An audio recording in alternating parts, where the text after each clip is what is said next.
বন্ধুরা, আজ আমি তোমাদের জন্য মজার একটি চাইনিজ ড্রামা নিয়ে হাজির হয়েছি। আশা করছি আজকের ড্রামার গল্পটি তোমাদের খুবই ভালো লাগবে। তো চলো আর দেরি না করে ড্রামার কাহিনীতে ফেরা যাক। তবে অবশ্যই ভিডিওটি ভালো লাগলে ভিডিওটিতে একটি লাইক আর চ্যানেলটিকে সাবস্ক্রাইব করে দিও। গল্পের শুরুতেই দেখা যায় আমাদের মেল লিড হুশিয়াও আর ফিমেল লিড ইয়ান রোম্যান্স করছে। কিন্তু হুশিয়াও মনে মনে ভাবছে, তুমি আমার সঙ্গে এত কপারেট কেন করছো? অন্যদিকে ইয়ান মনে মনে জবাব দেয়, আমি যদি তোমার সঙ্গে কপারেট না করি তাহলে বাইরে যারা আমাদের উপর নজর রাখছে তারা বুঝে যাবে যে আমরা নাটক করছি, আর এখানেই তারা আমাদেরকে মেরে ফেলবে। হুশিয়াও পরের প্রশ্ন করে, তুমি আসলে কে? তখন ইয়ান শান্তভাবে জবাব দেয়, আমি কে তা জানার দরকার নেই, কারণ এখান থেকে যাওয়ার পর আমরা আর কখনোই একে অপরের সঙ্গে দেখা করব না। কিন্তু হুশিয়াও জেদ ধরে যে না, আমি তোমাকে খুঁজে বার করবই। এখান থেকে হঠাৎ দৃশ্য পরিবর্তন হয়ে 3 বছর আগের ঘটনা দেখানো হয়।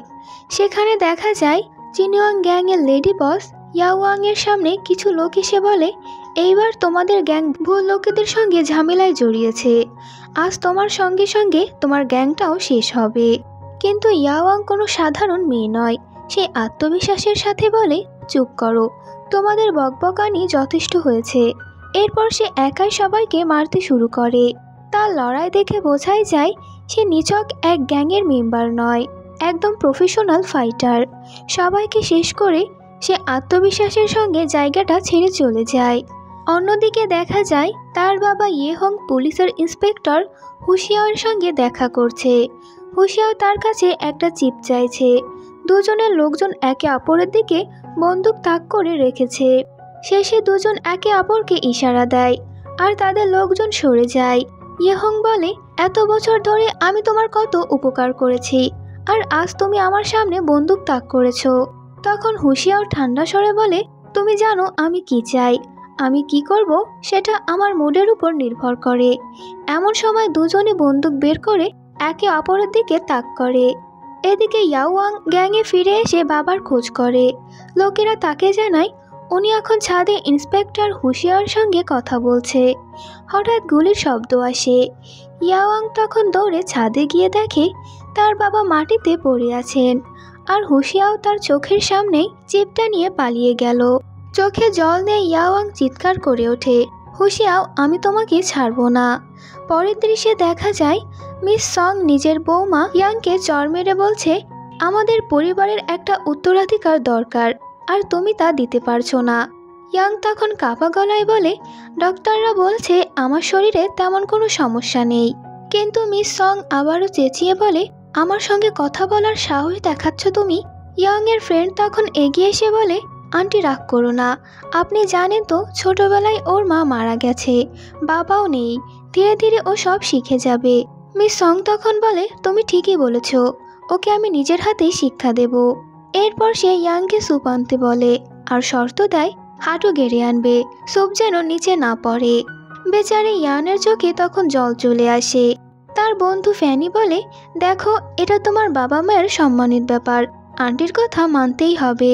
ইয়ান বাধ্য হয়ে হাঁটু গেড়ে স্যুপ নিয়ে আসে, কিন্তু গরম স্যুপটা হাত ফসকে তার পায়ে পড়ে যায়। মিস সং তখন রেগে গিয়ে বলে, তুমি এতটুকু কাজ পর্যন্ত করতে পারো না। এর পরের দৃশ্যে ইয়ান নিজের রুমে গিয়ে দেখে তার হাজব্যান্ড তিজা তারই বেস্ট ফ্রেন্ড ফ্যানির সঙ্গে রোম্যান্স করছে। সে তখন কাঁদতে কাঁদতে বলে, ফ্যানি, আমি তোমাকে আমার বেস্ট ফ্রেন্ড মনে করেছি, আর তুমি আমায় এমনভাবে প্রতারণা করলে। তেজা তখন রেগে বলে, তুমি এখানে কি করছো, বেরিয়ে যাও, আমাদের মুড নষ্ট করো না। এসবে ইয়াং অনেক রেগে যায়, এজন্য সে তার হাজব্যান্ডকে একটা চর মারে। কিন্তু এটাই তার সবথেকে বড় ভুল ছিল, কারণ সঙ্গে সঙ্গে তার হাজব্যান্ড উল্টো তার উপর অত্যাচার শুরু করে দেয় যে তোমার সাহস কিভাবে হলো আমাকে মারার। এমন সময় ইয়ানের বেস্ট ফ্রেন্ড ফ্যানি একটা ঔষধ এনে তার শরীরে ঢেলে দেয়। এর ফলে ইয়ানের শরীরে জ্বালা পোড়া শুরু করে দেয়, আর ওই অবস্থাতেই দুজনে মিলে অনেক হাসতে থাকে ওর উপরে। পরের দৃশ্যে দেখা যায় ইয়ানের শ্বশুর তার স্ত্রী চাও চাওকে জিজ্ঞাসা করছে, তুমি কি নিশ্চিত ইয়াং যে গাড়িটা নিয়ে বের হয়েছে তার ব্রেক নষ্ট করা হয়েছে? এতে চাও চাও বলে, হ্যাঁ, সব বন্দোবস্ত হয়ে গেছে। এবার সে আর এই বাড়িতে ফিরে আসতে পারবে না। তখন সাংপা হেসে বলে, চমৎকার, তার বাবার কোম্পানির উপর তো আমি আগেই দখল নিয়েছি, আর এখন তার বাবার রেখে যাওয়া 20% শেয়ারও আমার নামে চলে আসবে। ওইদিকে ইয়াং গাড়ি চালাতে চালাতে হঠাৎ বুঝতে পারে যে তার গাড়ির ব্রেক কাজ করছে না।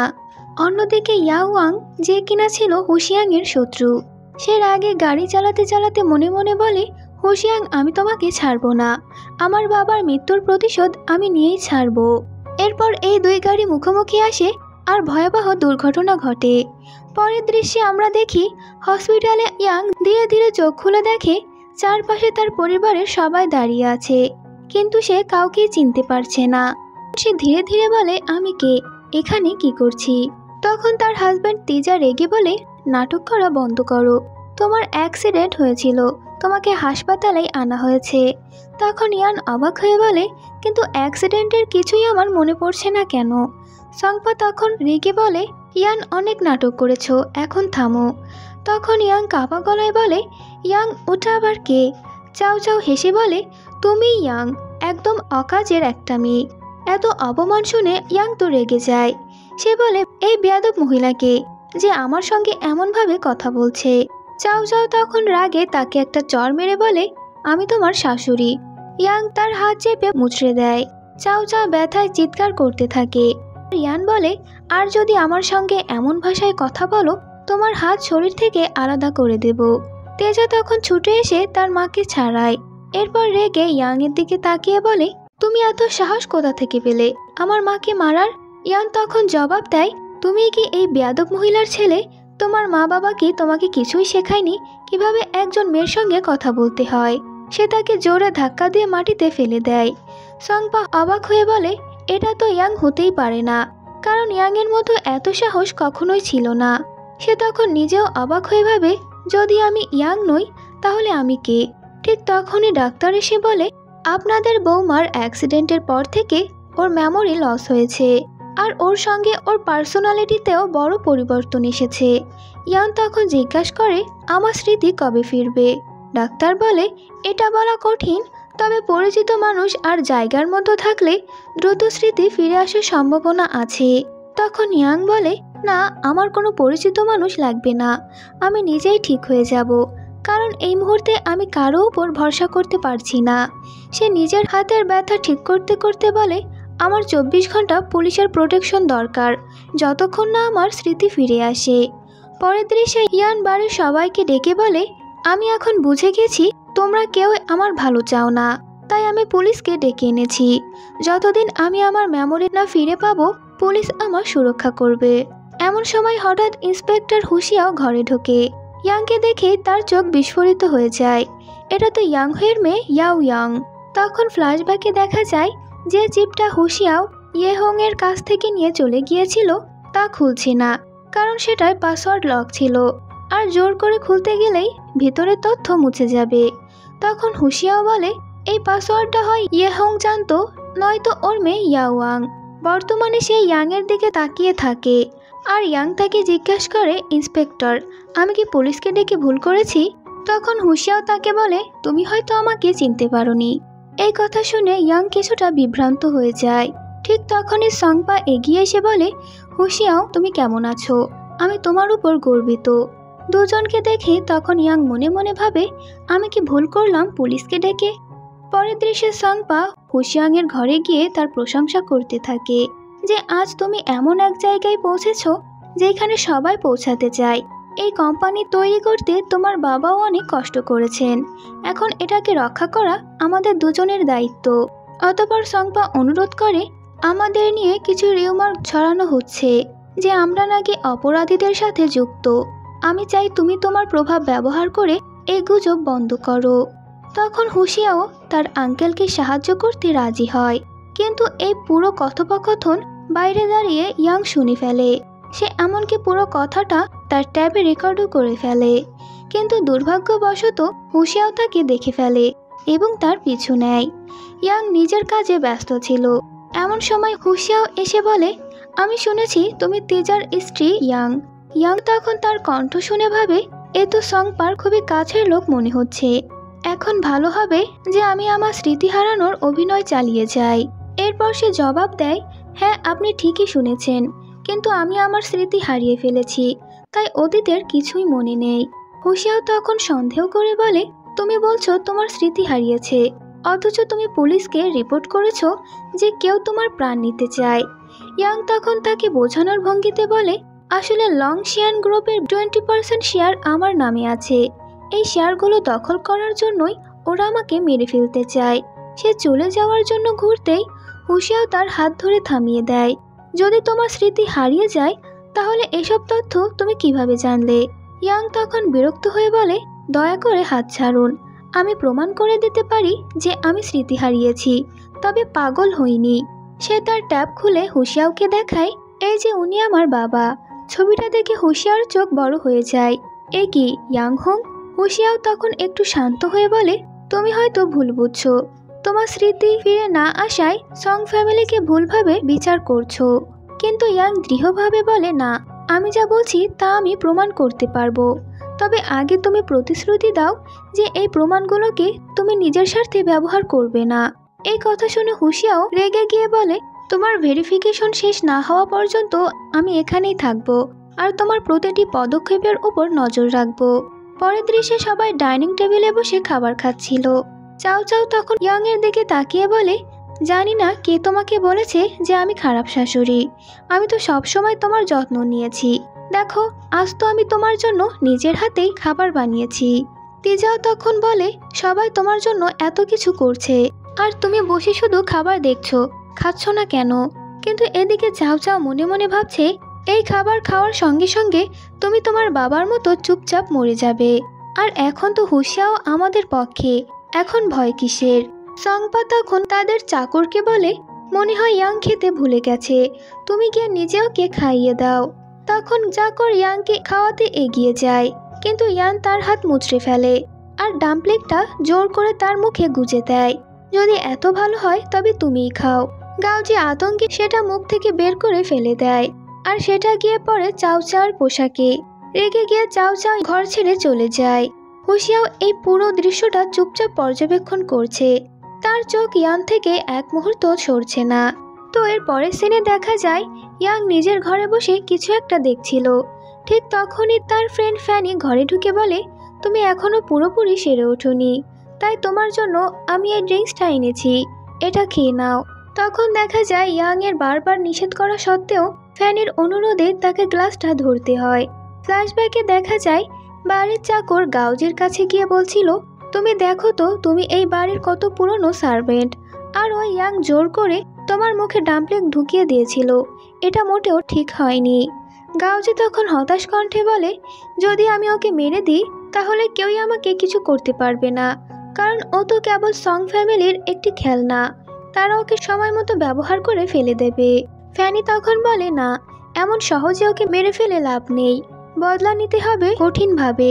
এই ওষুধটা যদি ও খায় তবে ও পুরোপুরি তোমার কন্ট্রোলের মধ্যে চলে আসবে। ওর সঙ্গে যা খুশি করো, ভিডিও করো, পরে ওকে ব্ল্যাকমেল করে কাজ করিও। গাউজি তৈরি হয়ে যায় আর তারা পরিকল্পনা শুরু করে। তো পরবর্তী দৃশ্যে রুমে ঢুকে তেজাত বেডের উপরে দুজন লোককে দেখতে পায়। তখন সে বুঝতে পারে ইয়াংই হয়তো অন্য কোনো লোককে তার রুমে এনেছে, এজন্য সে কাউকে না দেখেই একটা লাঠি দিয়ে দুজনকে পেটাতে শুরু করে দেয়। তখন পেছন থেকে ইয়াং বলতে থাকে, তুমি এখানে কি করছো? তেজা তার আওয়াজ শুনে পেছনে ঘুরে দেখে ইয়াং তো এখানে দাঁড়িয়ে আছে, তাহলে বেডের উপরে কে? সে তখন দেখতে পারে বেডের উপরে গাউজি আর ফ্যানি আছে। তেজা তখন গাউজিকে মারতে শুরু করে দেয় যে, তোমার এত বড় সাহস, আমার গার্লফ্রেন্ডের সঙ্গে এখানে কি করছো? ইয়াং তখন অনেক খুশি হচ্ছিল, কারণ ফ্যানি আগে থেকে তেজার সঙ্গে রোমান্টিক ভিডিও বানিয়েছিল আর ইয়াং সেই ভিডিও দেখে তার পরিকল্পনা বুঝে গিয়েছিল। ফ্ল্যাশব্যাকে দেখা যায় ফ্যানি তার রুমে ঢোকার আগে ইয়াং টিভিতে সেই ভিডিও দেখেছিল, তাই সে জানতো যে সে কি করতে চলেছে এবং সে আগে থেকেই ব্যবস্থা করে নিয়েছিল। ফ্যানি তার জন্য যে পানির গ্লাসটা এনেছিল ওইটা সে আগে থেকে বদলে দিয়েছিল, যার ফলে এখন পরিস্থিতি পুরোই উল্টে গেছে। তো পরবর্তী দৃশ্যে দেখা যায় গাওজি কাঁদতে কাঁদতে সবাইকে বলে, আমি ক্ষমা চাইছি, তবে এটা আমার একার দোষ নয়। ইন্সপেক্টর হুশিয়াও, আমি সত্যি বলছি, আমার কথা বিশ্বাস করুন। ফেনি তখন বলে, আমি জানি তুমি একা নাও, তাহলে বলো কার কথা মেনে তুমি এটা করেছিলে। আমি আর তেজা তোমাকে মাফ করে দেব। চাও চাও তখন রাগ করে ইয়াংকে বলে, তুমি কিভাবে এমন নিচে নামতে পারো? আমি তো তোমার অনেক খেয়াল রেখেছি। সংবাদ বলে, ওকে এখনই হুশিয়ার কাছে ধরিয়ে দাও, হয়তো কাল সে আমাদের পরিবারের আরো বড় ক্ষতি করতে পারে। চাও চাও তখন বলে, না, আগে লয়ারকে ডাকা হোক, ওর নামে যা শেয়ার আছে সেগুলো নিজের নামে ট্রান্সফার করা হবে। ইয়াং তখন ওদেরকে বলে, তোমরা এবার চুপ করো, অন্তত গাওজেকে একটু কিছু বলতে দাও। গাওজে একটু সাহস করে সব সত্য সবাইকে বলল। সে বলে, ফ্যানি এটা করেছে, ও ইয়াংকে ড্রাগস দিতে চেয়েছিল। সবাই এটা শুনে অনেক চমকে যায়। তখন ফ্যানি বলে, না, এটা মিথ্যা, আমি এমনটা করিনি, এটা ইয়াং এরই পরিকল্পনা। তখন ইয়াং বলে, প্রত্যেক চোর বলে আমি চোর নই, যদি তুমি করে থাকো তোমার বিরুদ্ধে কি কি প্রমাণ আছে প্রথমে আমরা তাই খুঁজব। তখন ইয়াং ফ্যানির দিকে আস্তে আস্তে আগাচ্ছিল। ফ্যানি বলে, এদিকে এসো না। তখন হঠাৎ করে ফ্যানির কাছ থেকে একটি ঔষধের বোতল পড়ে গেল। ইয়াং তখন ঔষধের বোতলটাকে তুলে বলে, ইন্সপেক্টর, আমি বলছিলাম না কেউ আমার ক্ষতি করতে যাচ্ছে, আর এটাই তার প্রমাণ। চাও চাও তখন দ্রুত তার ছেলেকে ওই মেয়েটির থেকে দূরে সরিয়ে নেয়। এরপরের সিনে ইয়াং ফ্যানিকে তার বাড়ি থেকে ব্যাগপত্র সহ বের করে দেয়। ফ্যানি তখন কান্নাকাটি করে বলে, ইয়ান তুমি এটা করতে পারো না, আমি তোমার বেস্ট ফ্রেন্ড। তখন ইয়াং বলে, যদি তুমি আমার বেস্ট ফ্রেন্ড হয়ে থাকো তাহলে তুমি কিভাবে আমার হাজবেন্ডের সাথে ছলচাতুরি করতে পারো? ফ্যানি তখন বিশ্বাসই করতে পারছে না যে ইয়াং এত বুদ্ধিমতী কবে থেকে হলো। ইয়াং বলে, তুমি বরং কৃতজ্ঞ হও যে আমি তোমার মতো একটা মেয়েকে বন্ধু ভেবে এতদিন আমার বাড়িতে থাকতে দিয়েছি, কিন্তু মনে রেখো যদি আবার কখনো আমার সামনে আসো এবারের মতো তোমার ভাগ্য ভালো হবে না। ফ্যানি তখন চুপচাপ সেখান থেকে চলে যায়। এদিকে সাংবা প্রচন্ড রাগে ফেটে পড়ে। সে তার স্ত্রী চাওচাওর গালে একটা চড় মারে আর চিৎকার করে বলে, তুমি একটা কাজও ঠিকমতো করতে পারো না, আমি বলেছিলাম না ওই মেয়ে যেন এই বাড়িতে জীবিত বেঁচে ফিরে না আসে, এখন দেখো কি বিপদ ডেকে এনেছো। চাও চাও তখন জবাব দেয়, যে মেয়ে গাড়ির অ্যাক্সিডেন্টের পরও বেঁচে যায় তাকে আমি কিভাবে মেরে ফেলবো। সংপা তখন রেগে বেরিয়ে যায়। চাও চাও তখন ফোনে কাউকে বলে, ওই মেয়েকে একটা ভালো শিক্ষা দিতেই হবে, আর এমন শিক্ষা যেটা সে কোনোদিনও ভুলতে পারবে না। এর পরের দৃশ্যে ইয়াং তার অ্যাক্সিডেন্টের জায়গায় পৌঁছায়। ডাক্তারের কথা তার মনে আছে, পরিচিত জায়গায় আর পরিচিত মানুষ তোমার স্মৃতি ফিরিয়ে আনতে পারবে। সে জায়গাটিকে দেখে কিছু কিছু স্মৃতি মনে করার চেষ্টা করে। হঠাৎ পেছন থেকে দুজন লোক এসে তার উপর আক্রমণ করে, কিন্তু ইয়াং তো সে আগের মতো দুর্বল নয়। সে ওদের দুজনকে এমন মার মারলো যে দুজনে ভয়ে পালালো। দূর থেকে একজন লোক জিনমিং, যে কিনা চুপচাপ এগুলো দেখছিল। ইয়াং তখন নিজে মনে মনে ভাবে, আমার এই ফাইটিং মুভগুলো কোনো ঘরের হাউস ওয়াইফের হতে পারে না, তাহলে আমি কে? পরের দিন সকালে ইয়াং হাতে পানির পাইপ নিয়ে দাঁড়িয়ে দাঁড়িয়ে ভাবছিল, যারা গত রাতে আমাকে আক্রমণ করেছিল তাদের কোনো খোঁজই পাওয়া গেল না। আমি আটকে গেছি এই অদ্ভুত সং পরিবারে, আর তার উপর ওই ইন্সপেক্টর হুশিয়াও, আমি কিভাবে এদের থেকে মুক্তি হব? ওদিকে হুশিয়ার কাছে একটা কল আসে। ওপাশ থেকে তাকে বলা হয়, সং পরিবারের বউ আসলে ইয়ানি, আগে ওকে সবাই অপমান করত, ও কখনোই প্রতিবাদ করত না। কল কেটে হুশিয়াও ভাবে, যদি এই মেয়ে চেনিয়ং গ্যাংয়ের ইউনহি হয় তাহলে ওর কাঁধে নিশ্চয়ই গ্যাংয়ের ট্যাটু থাকবে। সে তখন যাচাই করার জন্য ইয়াংয়ের পাইপের উপর পা রাখে, এতে পানি বন্ধ হয়ে যায়। ইয়াং তখন বিরক্ত মুখে তার দিকে তাকায়। হুশিয়াও পা সরাতেই পাইপ থেকে প্রচুর পানি বেরিয়ে ইয়াং পুরোপুরি ভিজে যায়। সে প্রায় পড়েই যাচ্ছিল। তখন হুশিয়াও এগিয়ে এসে তাকে ধরে ফেলে। দুজনে তখন একে অপরের দিকে তাকায়। হুশিয়াও তখন বলে ওঠে, আমি জানি তোমার হাজবেন্ড তোমার বান্ধবীর সঙ্গে মিশে তোমাকে প্রতারণা করেছে, কিন্তু তবুও তোমার এতটা হার্টব্রেক হওয়া উচিত নয়। ইয়াং তখন রেগে বলে, তোমার কাজ হলো সত্যটা খুঁজে বের করা, আমার হার্টব্রেক হয়েছে কিনা এটা বিচার করা নয়। হুশিয়াও তার ভেজা জামা তখন লক্ষ্য করে বলে, তোমার কাপড় তো ভিজে গেছে, এটা বদলে ফেলো, না হয় ঠান্ডা লাগবে। ইয়াং তখন নিজের জামা আঁকড়ে ধরে বলে, এটা তোমার চিন্তা করার দরকার নেই। এটা বলে যখন সে চলে যেতে থাকলো তখনও হুশিয়াও আবার তার শার্টের কলার ধরে টান মারে। আর তখনই সে ইয়াং এর কাঁধে তার গ্যাংয়ের একটা ট্যাটু দেখে ফেলে। সে তখন বলে ওঠে, আমি যা চাই সং পরিবার সেটা কোনো দ্বিধা ছাড়াই আমার হাতে তুলে দেবে। সে তো আসলে ইয়াংকেই ইঙ্গিত করে এটা বলছে। ইয়াং তখন রাগে তাকে একটা চড় মারে আর বলে, এমন চিন্তাও তুমি করো না। এটা বলে সে চলে যায়।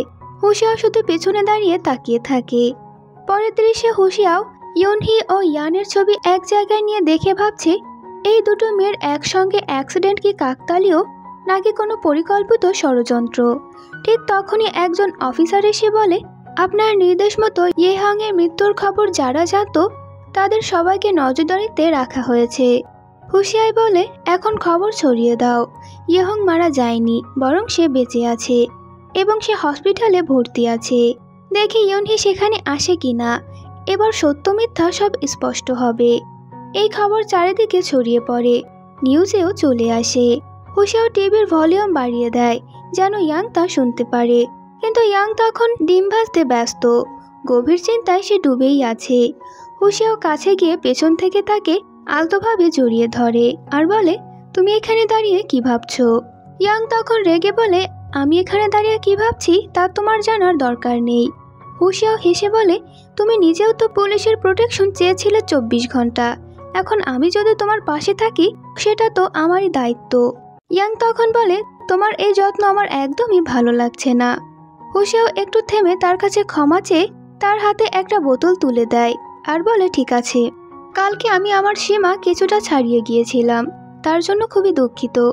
ইয়াং তখন জবাব দেয়, আমি কোনো প্রমাণ ছাড়াই কাউকে ক্ষমা করি না। হুশিয়াও হেসে বলে, কোনো অসুবিধা নেই, আমার ধৈর্য অনেক, তোমার ক্ষমা পাওয়ার জন্য আমি অপেক্ষা করতে পারবো। এই বলে সে চলে যায়। তো পরের দৃশ্যে ইয়াং একটি হসপিটালের কার্ড হাতে পায় এবং তার মনে সন্দেহ জাগে যে এই জায়গায় নিশ্চয়ই কিছু আছে। সে ঠিক করে তাকে ওই হসপিটালে যেতেই হবে। ওইদিকে ইন্সপেক্টর হুশিয়াও ও তার সহকারী বাইচি সেই একই হসপিটালের সামনে তার জন্য অপেক্ষা করছিল। বাইচি বলে, স্যার, আমার মনে হয় না ইয়নহি এখানে আসবে, অনেক সময় তো পেরিয়ে গেল। কিন্তু হুশিয়াও আত্মবিশ্বাসের সঙ্গে বলে, আমি বলেছিলাম সে আসবেই। ঠিক তখনই সামনের দরজা দিয়ে ইয়নহি ঢোকে।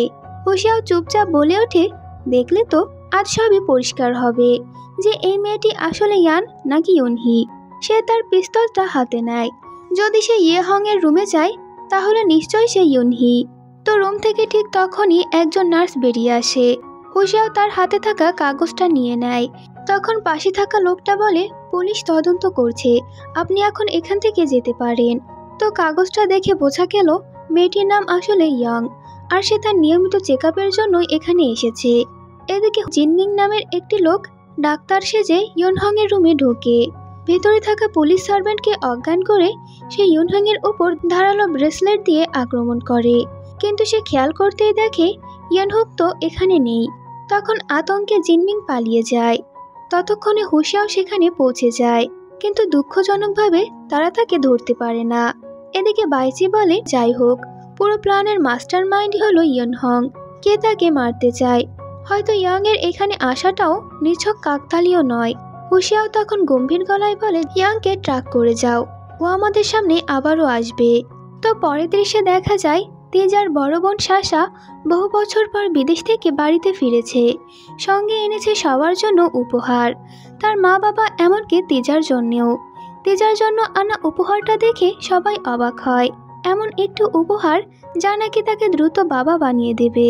তেজা তখন লজ্জায় লাল হয়ে যায়, কিন্তু তার মা রেগে বলে, সব দোষ তো ওই মেয়ের, যে আমাদের ঘরে বোঝা হয়ে পড়ে আছে, কিন্তু ঘরে কোনো উত্তরাধিকার দিতে পারলো না। শাসা তখন হাসি মুখে জবাব দেয়, মা, যদি এই মুরগিটা ডিম না দেয় তাহলে মাংসের জন্য রাখার কি দরকার? আমি তো ওকে অনেক কিছু শেখাতে এসেছি। শাসা তখন মনে মনে ভাবে, এবার দেখো তোমার সঙ্গে আমি কি করি। অন্যদিকে ইয়াং মনে মনে হাসে আর ভাবে, তুমি যা ভাবছো আমি অতটা দুর্বল নই, আমিও তোমাকে দেখাবো আমি কে। শাসার ছেলে বাও খেলছিল। বাও ইয়াংকে দেখে ইচ্ছা করে খেলনাটা উপরে ছুঁড়ে ফেলে, আর সে আনিয়ানকে সেখানে টেনে এনে বলে, আন্টি, আমার খেলনাটা উপরে আটকে গেছে, আপনি কি ওটাকে এনে দিতে পারবেন? ছোট বাচ্চার অনুরোধ সে কিভাবে ফেলবে। ইয়াং তখন রাজি হয়ে যায় আর সে সিঁড়িতে উঠে খেলনাটা আনতে যায়। তখন বাওয়ের মনে অন্য চিন্তা চলছিল। তার মা তাকে বলেছে ওই ইয়াং আমাদের পরিবার থেকে অনেক টাকা নিয়েছে, যদি ও চলে যায় তাহলে সব টাকা ফিরে আসবে। তাই সে সিঁড়ি কাঁপাতে শুরু করে। ইয়াং তখন পড়েই যাচ্ছিল। ঠিক তখনই হুশিয়াও দৌড়ে এসে তাকে ধরে ফেলে আর নিজেও ভারসাম্য হারিয়ে পড়ে যাচ্ছিল। সে তবুও অ্যানিংকে নিরাপদে মাটিতে নামিয়ে আনে। ইয়াং হুশিয়ার চোখের দিকে তাকিয়ে থাকে। হুশিয়া বলে, তোমার তো চোট লেগেছে, চলো আমি তোমাকে মলম লাগিয়ে দিই। ইয়াং তখন আপত্তি করলেও সে জোর করে তাকে রুমে নিয়ে যায় আর তাকে বেডের উপরে বসিয়ে দেয়। হুশিয়াও যখন তার ক্ষতস্থানে মলম দিচ্ছিল তখন সে ধীরে ধীরে বলে, এটা আমার ব্যর্থতা যে আমি তোমাকে বিপদ থেকে ঠিকমতো বাঁচাতে পারিনি। এখন থেকে আমি সারাক্ষণ তোমার উপর নজর রাখবো। তো রাতের বেলায় যখন ইয়াং খাবার তৈরি করছিল, হুশিয়াও এসে তাকে বলে, তোমার জীবন আমি বাঁচিয়েছি, অন্তত আমার সঙ্গে তো তুমি একটা ড্রিঙ্কস করতেই পারো। তখন ইয়াং বলে, ইন্সপেক্টর হুশিয়াও, আপনি তো নিজেই বলেছেন যে এটা আপনার ব্যর্থতা, আর আমাদের মধ্যে এমন কোনো সম্পর্ক নেই যে আমরা একসঙ্গে বসে ড্রিঙ্কস করব। হুশিয়াও তখন মুচকি হেসে বলে, তাহলে চাইলে সম্পর্কটা তৈরি করা যায়। সে আরো কাছে এগিয়ে এলে ইয়াং ভাবে এই লোকটা ইচ্ছা করেই আমার কাছে আসছে, নিশ্চয় এর মনে অন্য কোনো মতলব চলছে। ঠিক তখনই সাশা দূর থেকে তার ছেলেকে চুপি চুপি কিছু একটা শেখাচ্ছিল। এরপর বাকিরাও সেখানে ডিনার টেবিলে চলে আসে। ডিনারে সবাই যখন গল্প করছিল ঠিক তখনই সাশা মনে মনে হাসছিল যে আজকেই হয়তো তুমি আগুনে পুড়ে মরবে, না হয় তুমি প্যারালাইজড হয়ে ভুগবে। সে ছেলেকে ইশারা করে। বাও তখন টেবিলের নিচে ঢুকে ইয়াংয়ের পোশাকে আগুন ধরানোর চেষ্টা করে। সাশা তখন হাসছিল, কিন্তু পরের মুহূর্তে দৃশ্য পাল্টে যায়। যে আগুনটা ইয়াংয়ের পোশাকে ধরানোর কথা ছিল তা উল্টো সাশার পোশাকে লেগে যায়। আগুনের শিখা দেখে সাশা ভয় পেয়ে চমকে ওঠে। এমনটা সে একেবারেই আশা করেনি। মুহূর্তে সে চিৎকার করে বলে, এই কাজটা নিশ্চয়ই ইয়াংই করেছে। ইয়াং তখন তাকে উত্তর দেয়, তুমি আর তোমার ছেলে সব সময় অন্যদের ক্ষতি করতে চাও, কিন্তু ভাগ্য ঘুরে গিয়ে যদি সেই ক্ষতি তোমার দিকেই হয় তাহলে তুমিই কেন রাগ করো। সাশার সঙ্গে সঙ্গে তখন তিজাও রেগে ওঠে। সে বলে, আমার বোনের সঙ্গে তোমার মুখ লাগানোর সাহস হয় কিভাবে? সে প্রায় তার দিকে হাত উঠাতে যাচ্ছিল, কিন্তু হঠাৎই সে থেমে যায় আর মনে মনে ভাবে, ইয়াং তো এখন আর আগের মতো ইনোসেন্ট নয়, সে অনেক বিপজ্জনক হয়ে গেছে। ইয়াং তখন মুচকি হেসে বলে, তুমি একটা চিটার, তোমার আদরের বড় বোন তোমাকে সরাসরি কাপুরুষ বলেছে, এখনো তুমি সেই তোমার বোনের পক্ষ নিচ্ছ। তিজা তখন রাগে লাল হয়ে যায়। তো এদিকে ড্রিঙ্কস করার জন্য ইয়াং অনেকটা মাতাল হয়ে যায়। এজন্য সে যখন ঢলে পড়ে যাচ্ছিল তখন হুশিয়াও ওকে ধরে ফেলে। তিজা তখন রাগে বলে, ইন্সপেক্টর হুশিয়াও, সে আমার ওয়াইফ, তুমি কোন সাহসে তাকে ধরেছ? হুশিয়াও তখন বলে, তোমার স্ত্রী এখন ড্রাঙ্ক আছে, আমি শুধু তাকে সাহায্য করছি, চাইলে ওকে রুম পর্যন্ত পৌঁছে দিতে পারি। তিজা তখন তাড়াতাড়ি বলে, দরকার নেই, আমি নিজেই ওকে নিয়ে যাব। সে ইয়াংকে তার হাত ধরে টেনে নিতে লাগলো, কিন্তু রুম পর্যন্ত না নিয়ে গাওজিকে ডেকে বলে, ওকে রুম পর্যন্ত পৌঁছে দাও। গাওজি ইয়াংকে নিয়ে যেতে লাগলো। এরপর সে কিছু একটা ভাবে এবং কিছুক্ষণ পর সে ইয়াং এর রুমে চলে যায়। ইয়াং বিছানায় শুয়েছিল। হুশিয়াও তখন উচ্চস্বরে বলে, সাংপা আমার মন জিততে যা করতে পারে তাই করেছে, এখন যেহেতু এই মেয়েটা আমার জন্য গিফট, তাহলে দেখেই নি একবার। সে ইয়াং এর কাছে এগিয়ে গেলে তার জিভ খুলতে হাত বাড়ায়। ঠিক তখন ইয়াং তার হাত শক্ত করে চেপে ধরে আর বলে, তুমি এখানে কি করছো? হুশিয়াও বলে, এই প্রশ্নটা তো আমার তোমাকে করা উচিত, রাতের বেলায় তুমি আমার বিছানায় শুয়ে কি করছো? ইয়াং তখন উঠে বসে আর কাঁপতে কাঁপতে বলে, এই পরিবারটা এত নিচু হতে পারে আমি ভাবিনি, মন জিততে নাকি নিজেদের বৌমাকেও উপহার হিসেবে পাঠাতে হয়। হুশিয়াও তখন ঠোঁট বাঁকিয়ে বলে, তুমি আমাকে দোষ দিও না, তাদেরকে দোষ দাও যারা তোমাকে এখানে এনেছে। ইয়াং তখন তার দিকে তাকিয়ে বলে, তাদের আর তোমার মধ্যে কিসের পার্থক্য? হুশিয়াও তখন এগিয়ে এসে বলে, যদি তাই হয় তাহলে আমি ঠিক তাদের মতোই আচরণ করব এবার। সে ইয়াং এর মুখের কাছে চলে এলে ইয়াং পিছিয়ে বলে, আমি তোমার ভাবি হই, তুমি এটা করতে পারো না। হুশিয়াও হেসে বলে, তা পরে দেখা যাবে, এখন তুমি আমার গিফট। তখন ইয়াং তার রেকর্ডিং চালিয়ে দেয়, যেখানে হুশিয়াও ও সংপার কথোপকথন রেকর্ড ছিল। রেকর্ড শুনে হুশিয়াও চমকে ওঠে। সে দ্রুত ইয়াং এর হাত থেকে তার ফোনটা ছিনিয়েও নেয়, কিন্তু ইয়াং তার হাতে কামড় দেয় আর বলে, তুমি যদি এই রেকর্ডটা ডিলিটও করে দাও তাহলে কোনো সমস্যা নেই, কারণ এর ব্যাকআপ আমার কাছে আছে। হুশিয়াও বলে, তোমার কি মনে হয় এই রেকর্ডিং দিয়ে তুমি আমার ক্ষতি করতে পারবে? ইয়াং বলে, তোমার ক্ষতি হোক বা না হোক, তোমার প্ল্যানটা ঠিকই ধ্বংস হয়ে যাবে। হুশিয়াও তখন তার হাত ছেড়ে দেয়। ইয়াং তার ফোনটা তুলে রুম থেকে বেরিয়ে যায়।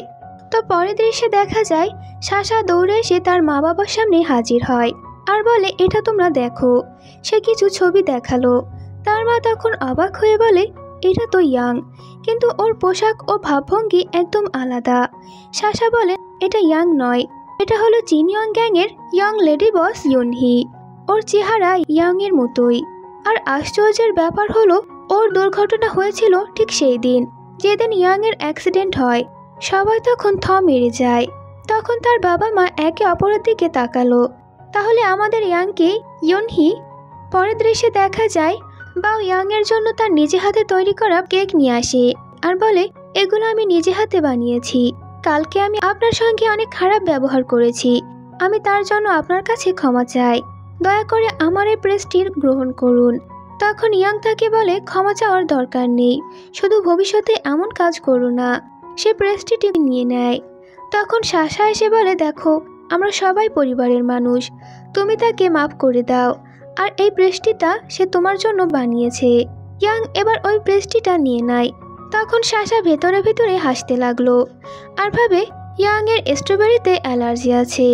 যদি সে প্রেস্টিজটা খেয়ে নেয় আর যদি তার কোনো সমস্যা না হয়, তাহলে ও আসলেই আমাদের ইয়াং নয়। কিন্তু দেখা যায় ইয়াং এর হাতে অনেকটা চুলকাতে শুরু করে দেয়। সে দ্রুত হাত নিয়ে উপরে নিজের রুমের দিকে যেতে লাগলো। যখন সে সিঁড়ি দিয়ে উপরে উঠতে লাগলো, তখনই ইন্সপেক্টর হুশিয়াও তার সামনে এসে দাঁড়ায়।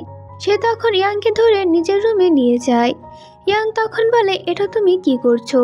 আমি কিন্তু এখনই রুমে সবাইকে ডেকে নেব যে তুমি তোমার ভাবের সঙ্গে ফ্লার্ট করছো। কিন্তু হুশিয়াও কোনো পাত্তা না দিয়ে বলে, আমার সামনে নাটক করা বন্ধ করো। তুমি কি করে ভাবলে যে তুমি আমার রুম থেকে ইয়াং এর ফাইলটা নিয়ে যাবে আর আমি তা বুঝতেও পারবো না? তখন ফ্ল্যাশব্যাকে দেখা যায় রাতের সেই মুহূর্তে ইয়াং হুশিয়ার রুম থেকে একটি ফাইল নিয়েছিল, কিন্তু হুশিয়াও এটা আগে থেকে টের পেয়ে গিয়েছিল। বর্তমানে ইয়াং তাকে এটা বোঝাতে লাগলো, যদি আমি ওই ফাইলের মাধ্যমে আমার অতীত জানার চেষ্টা করি, এতে খারাপ কি আছে? হুশিয়াও তখন হেসে বলে, তাহলে এই নকল অ্যালার্জেন নাটকের ব্যাপারে কি বলবে? অবশেষে হুশিয়াও পানির সাহায্যে ইয়াং এর হাত ধুয়ে দিল। অ্যালার্জি কোনো চিহ্নই তার হাতে থাকলো না, এটি শুধুই তার অভিনয় ছিল। এর জন্য ইয়াং অনেক রেগে যায়, যার জন্য সে তার নিজের হাত টেনে নেয়। ফলে পানিতে দুজনই ভিজে যায়। পানিতে ইয়াং পুরোটা ভিজে গিয়েছিল। তখন হুশিয়াও তার দিকে তাকায়। এতে ইয়াং বলে, ভবিষ্যতে যদি তুমি আমার দিকে এমন নজর দাও, তাহলে আমি তোমার চোখ তুলে ফেলবো। সে তখন রেগে তার রুম থেকে বেরিয়ে যায়। এদিকে হুশিয়াও চুপচাপ তার দিকে তাকিয়ে থাকলো। এর পরের দৃশ্যে দেখা যায় সাশা তার ছেলেকে চেঁচিয়ে বলছে, একটা কাজও তুমি ঠিকভাবে করতে পারো না। ছেলেটি তখন উত্তর দেয়, আমি তো আপনার কথা মতোই আন্টিকে সেই চেরি জ্যামের কেকটা দিয়েছিলাম। সাশা তখন অবাক হয়ে বলে, তুমি কি তাতে স্ট্রবেরি জ্যাম মেশাওনি? ছেলেটা বলে, না, চেরি জ্যাম তো স্ট্রবেরির থেকে অনেক বেশি মজার। এটা শুনে সাশার চোখ বড় হয়ে যায় আর মনে মনে ভাবে, অর্থাৎ সে আমাদের সামনে অ্যালার্জি হওয়ার ভান করছিল, আমাদের সবাইকে বোকা বানিয়েছে। কিন্তু সে জানলো কিভাবে যে আমি তাকে পরীক্ষা করছিলাম? তার মনে তখন সন্দেহ জাগে, যদি সে সত্যিই ইউনহি হয়, মানে ইয়াং এখন নিখোঁজ। আর যদিও ওকে সরিয়ে দেওয়া যায়, তাহলে ইয়াং এর নামে থাকা 20% শেয়ার আমাদের হয়ে যাবে। ওইদিকে ইয়াং আলমারি খুলে কাপড় দেখছে আর ভাবছে, এই পোশাকগুলো তো আমার পছন্দর না, এমনকি আমার সাইজেরও না। তখন ফাইল ঘেটে সে জানতে পারে অতীতে সে দুর্বল ও ভীতু ছিল, কিন্তু হঠাৎ করে সে এত সাহসী কিভাবে হয়ে গেল। সে আরও খোঁজ নিয়ে জানতে পারে লংশিং কোম্পানি এখন সংপার দখল করেছে আর তার বাবার মৃত্যু ঘটেছে রহস্যজনকভাবে। নিশ্চয় এর পেছনে সংপারই হাত রয়েছে, কিন্তু তার নামে যে 20% শেয়ার আছে, সংপার পরিবার সহজে তাকে ছাড়বে না। তার উপর আবার ইন্সপেক্টর হুশিয়াও এখন তার আসল পরিচয় নিয়ে সন্দেহ করছে। এদিকে একটি গোপন ক্যামেরার মাধ্যমে কেউ ইয়াং এর প্রতি নজরদারি করছে, আর সেই মানুষটি দেখতে পুরো ইয়াং এর মতোই, যে কিনা ইউনহি।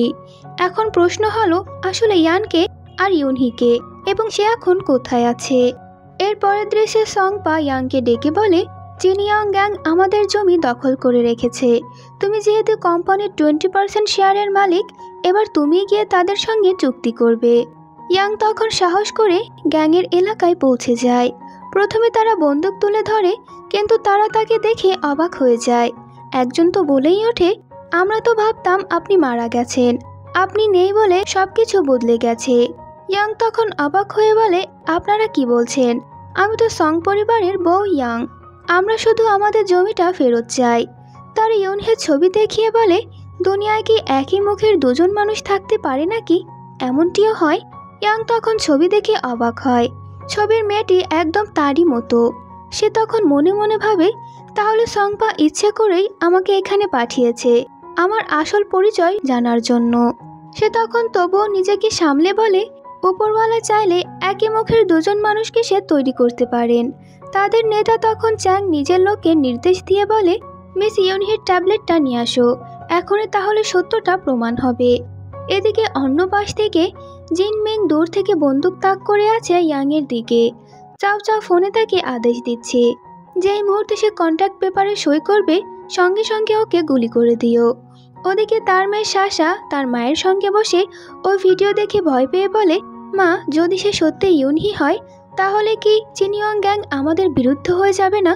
চাও চাও হেসে বলে, কেউ কিছুই জানতে পারবে না, সবাই ভাববে এটা ইয়াংই ছিল, আর তার মৃত্যুর পর 20% শেয়ার আমাদের হয়ে যাবে এবং তুমিও তাতে ভাগ পাবে।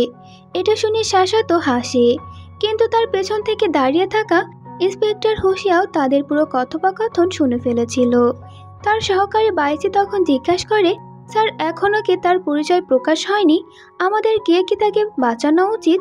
হুশিয়াও তখন শান্তভাবে বলে, যদি সে আমাদের টার্গেট হয় তাহলে 1 মিনিটও দেরি করা বোকামি হবে। এদিকে চিনিয়ং এর গ্যাংয়ের একজন মেম্বার একটি ট্যাবলেট নিয়ে আসে। তখন গ্যাংয়ের লিডার বলে, এই ট্যাবলেট কেবল মিস ইউনহি তার ফিঙ্গারপ্রিন্টের মাধ্যমে খুলতে পারত। যদি আপনি সত্যি সত্যি মিস ইউনহি হন তাহলে এখনই তা জানা যাবে। ইয়ানের বুক তখন ধরফর করতে থাকে। ওদিকে দূর থেকে জিনমিং বন্দুক তাক করে রেখেছে তার দিকে। ইয়াং তখন কাঁপা কাঁপা হাতে ট্যাবলেটটি স্পর্শ করে, কিন্তু ফিঙ্গারপ্রিন্ট মেলেনি। তখন চ্যাং বিস্মিত হয়ে বলে, এটা কিভাবে সম্ভব? আমি কি কোথাও ভুল করেছি? ইয়াং তখন স্বস্তির নিঃশ্বাস ফেলে। ঠিক তখনই গোপন কক্ষে থাকা হুবহু ইয়াংয়ের মতো দেখতে মেয়েটি বলতে থাকে, চিনিয়ং গ্যাং ছেড়ে যাওয়ার পর আমি তোমার সব জায়গায় নিজের ছাপ বসিয়েছি। এবার দেখি তুমি কিভাবে পরের চালটা চালো, মিস ইয়ান। অর্থাৎ ক্যামেরায় যাকে দেখা যাচ্ছিল সে মেয়েটি আসলে ইউনহি, আর এখানে যে মেয়েটি বসেছিল সে আসলে ইয়ান। তো ইয়ান চ্যাংয়ের দিকে তাকিয়ে বলে, শুনছিলাম চ্যানচিং গ্যাং খুব চালাক, কিন্তু তোমরা সময় নষ্ট করার জন্য এত নিচে নামবে ভাবিনি। চেং তখন ঠান্ডা গলায় জবাব দেয়, যখন তুমি আমাদের লেডি বস নাও তাহলে তোমার সঙ্গে ভদ্রতা রাখবো কেন? এটা বলে সবাই তখন ইয়ানের দিকে বন্দুক তাক করে। একজন তখন বিকৃতভাবে হেসে বলে, এত সুন্দর মেয়েকে শুধু শুধু মেরে ফেলবি তুই? তার থেকে বরং আমরা একটু মজা করেই নিই। তারা যখন এগিয়ে আসে ঠিক সেই মুহূর্তে প্রবেশ করে ইন্সপেক্টর হুশিয়াও। সে তখন বলে ওঠে, এতগুলো পুরুষ মিলে একটি মেয়েকে ঘিরে রেখেছে, এ কেমন কথা? ইয়াং তখন তাড়াতাড়ি তার পাশে এসে দাঁড়িয়ে পড়ে। চ্যাং তখন রেগে বলে, হুশিয়াও, তুমি আমাদের বসকে মেরেছ, আর এখন আবার আমাদের এখানে এসে বোঝাচ্ছ?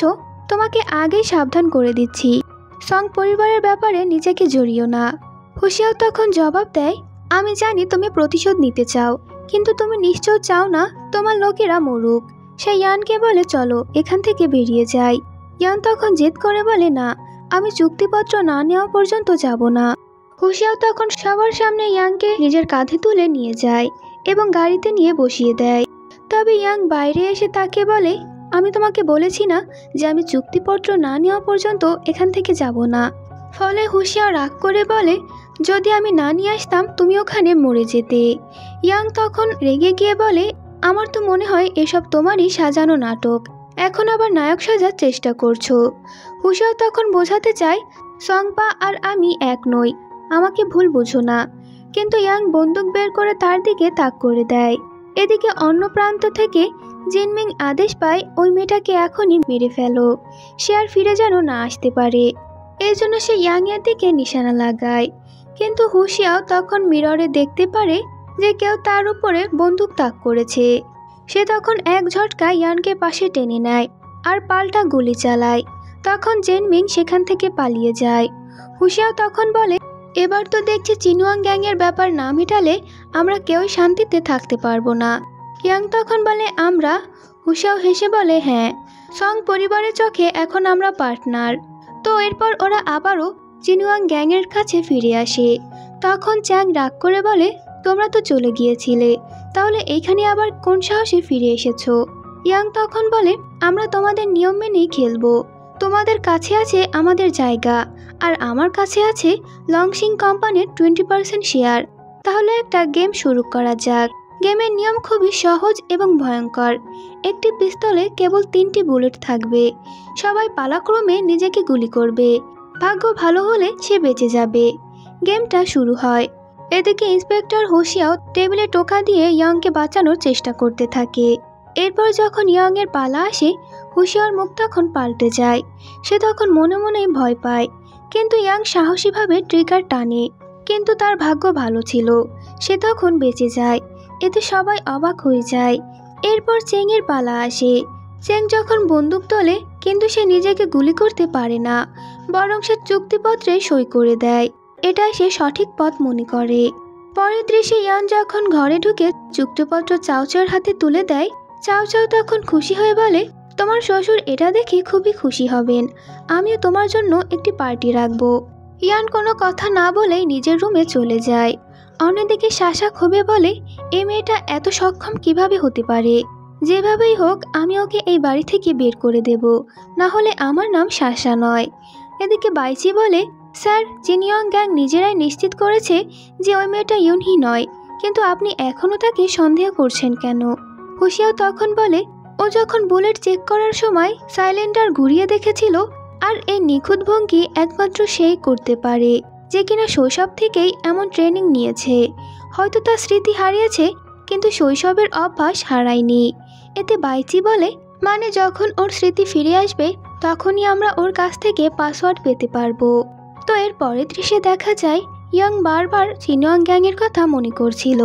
সে তখন ভাবে, হয়তো আমি সেই ইউনহি, চিনিয়ং গ্যাংয়ের ইয়ং লেডি বস।